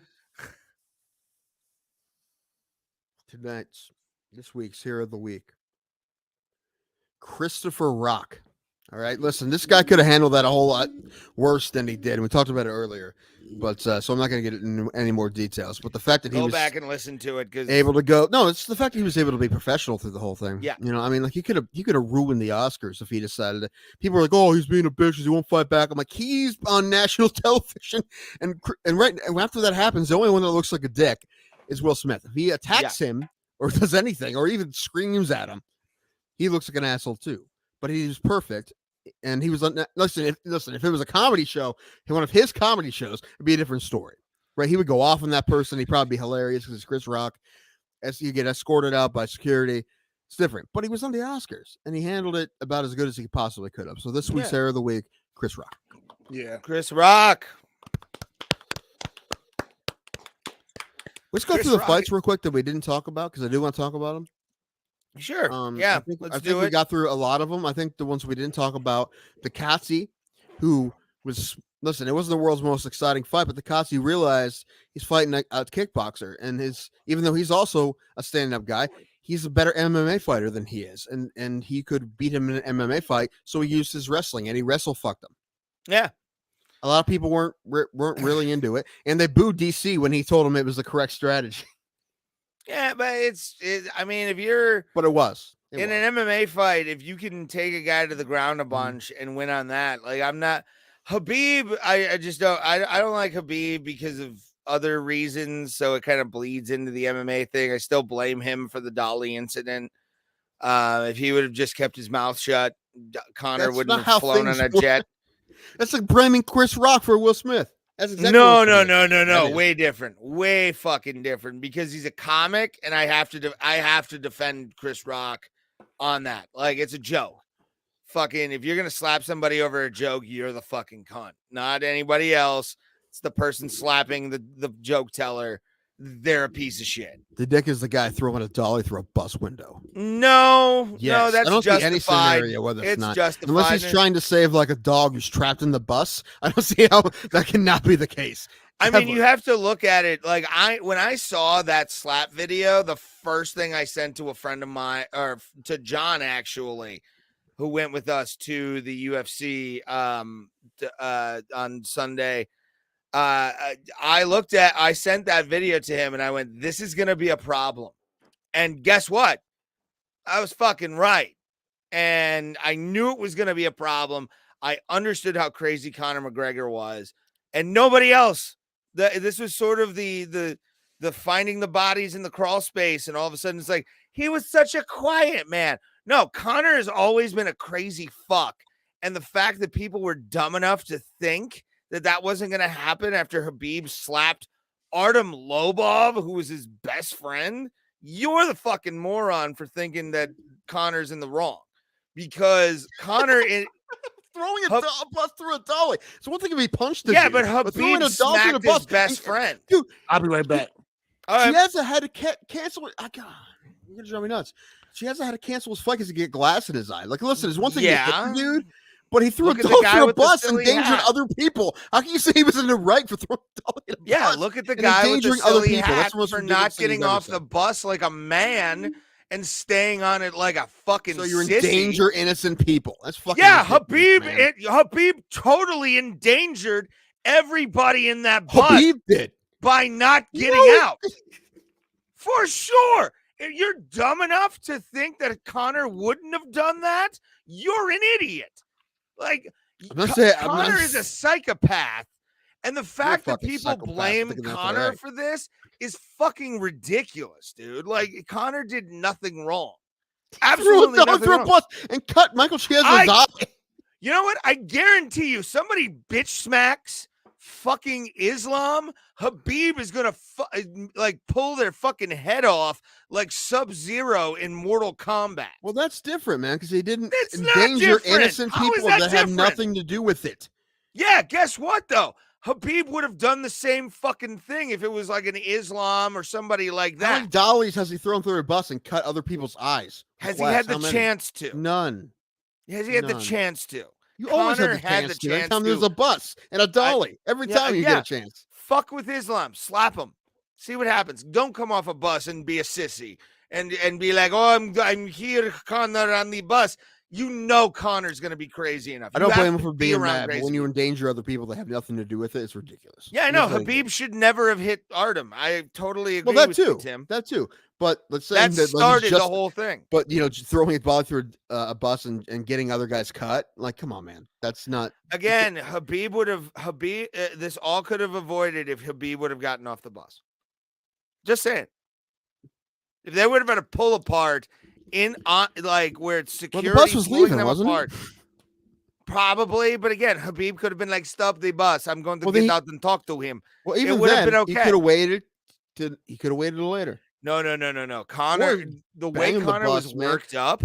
Conor couldn't have waited. Listen, when you endanger other people like you did, that's what I say. And I'm not saying that's not a bad thing, but again, look who was on the bus being a pussy instead of fucking answering to the fact that he fucking slapped a friend of one of the craziest fighters in the history of mixed martial arts. Mentally, you, I'm paying them money. Huh? I'm kidding. I'm just joking. Listen, I just don't like the fact that fights had to be canceled because of that. It's ridiculous. I'm not saying it's a thing, but I think the blame has gone to a place where it shouldn't, which is Conor. Dude, you really think there's blame? That guy's made tons of money after that fighting, so there's no real blame. There was blame for like 5 minutes. And he didn't even get criminally charged, did he? For that whole thing. No, he got slapped in the wrist and he paid some money, and that was it. He barely got blamed. It's fine. But still, there's some Conor haters out there that are completely I don't know. They just ride Khabib's dick, and I don't like it. I really hope they don't give him a title shot. I think they're going to though. I want him to win the belt. I want him to win a belt coming back just to be a dick. He won't be Oliveira or Gagey. Anyway, let's talk about the rest of these fights. Sarah McMahon, I put her back twice. No, I put her back once, and Alan had her. She fought great. I didn't think she was going to be able to beat Rosa. She looked as good as she ever has with her wrestling. She's a great wrestler, but I didn't think it was going to be enough to beat Rosa, and she beat Rosa. Who else? Oh, Gutierrez knocking out Donna. I didn't think that was going to happen. The Drovak and Nicolau fight sucked. I had a birthday watching that fight, and I didn't like it. It was okay. It was all right. The first fight was okay. It wasn't a bad fight. There's better fights. Magny and Griffin was great. I mean, listen, we had 3 fights in a row that are great. Magny Griffin, I'm like, dude, fight of the night. Then it was Askarov France fight of the night. Then fucking Brown and Barberina fight of the night. So all 3 of those fights in a row. And then we had back-to-back finishes. Grasso did exactly what she should do to JoJo Calder. I don't know if JoJo has it anymore, to be honest. No. I mean, I know Grasso's real good, and she's been fighting tough people. JoJo has, but she doesn't look good at all. And that was like completely one-sided. Took her down, choked her out. That was it. Done. Didn't look great. Yeah, not Grasso, a great look for someone who's been losing lately. Grasso looks great. I agree with you. I don't think Calderwood really has it in her anymore. I think she's doing it for the paycheck, and that's fine. You can do She's that. just not really that great. I don't know. Oh no! Early in her career, she had a couple spot.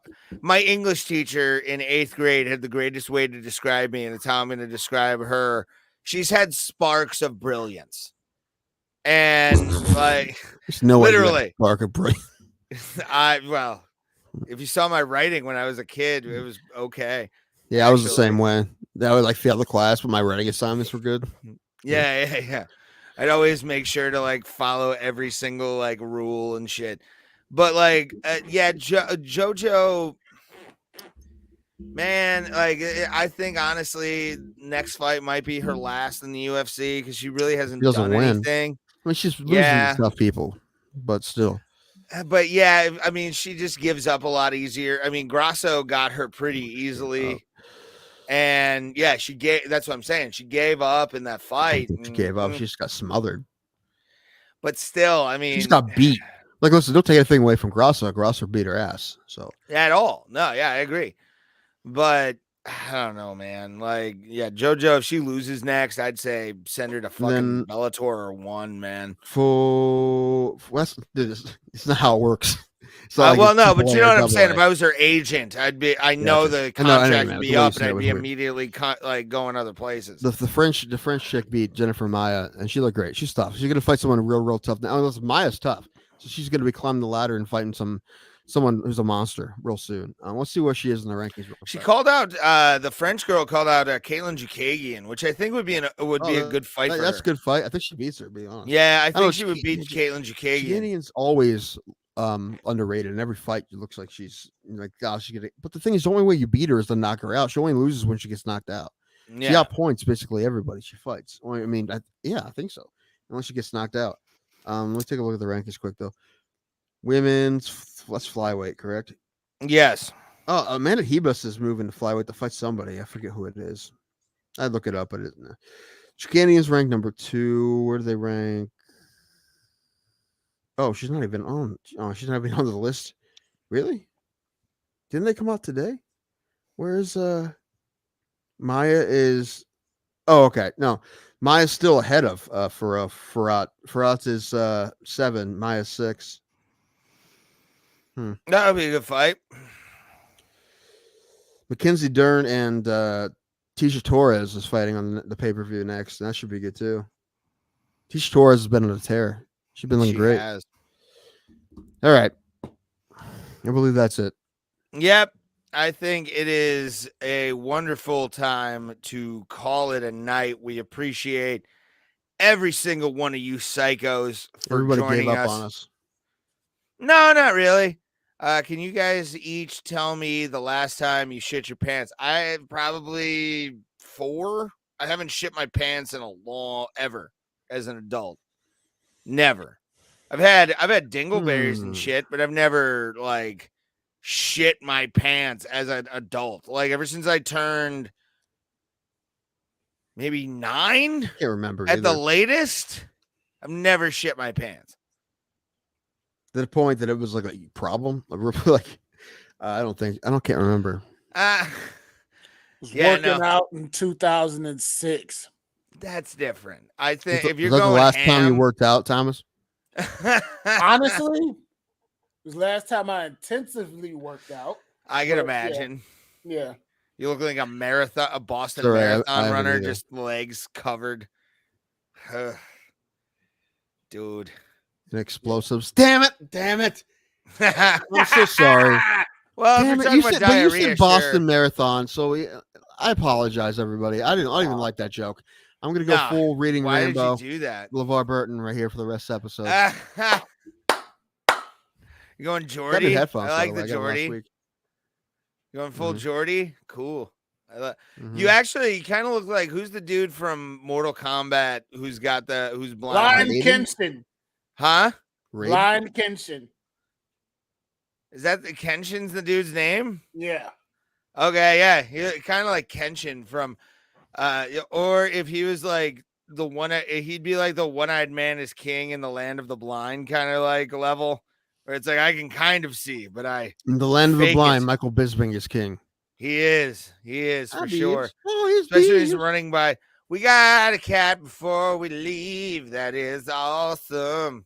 We didn't have the whole episode. We went almost 4 hours with no cat. How is that possible? He came up a little bit ago for a second. Oh, okay. I didn't even notice. All right, we'll see you guys next Tuesday. The episode will probably be named by my brother who won this contest of ours. And thank you, again, B-Man, for giving my brother $50. And he'll be on. That was awesome. Probably maybe to thank you or make a video or something.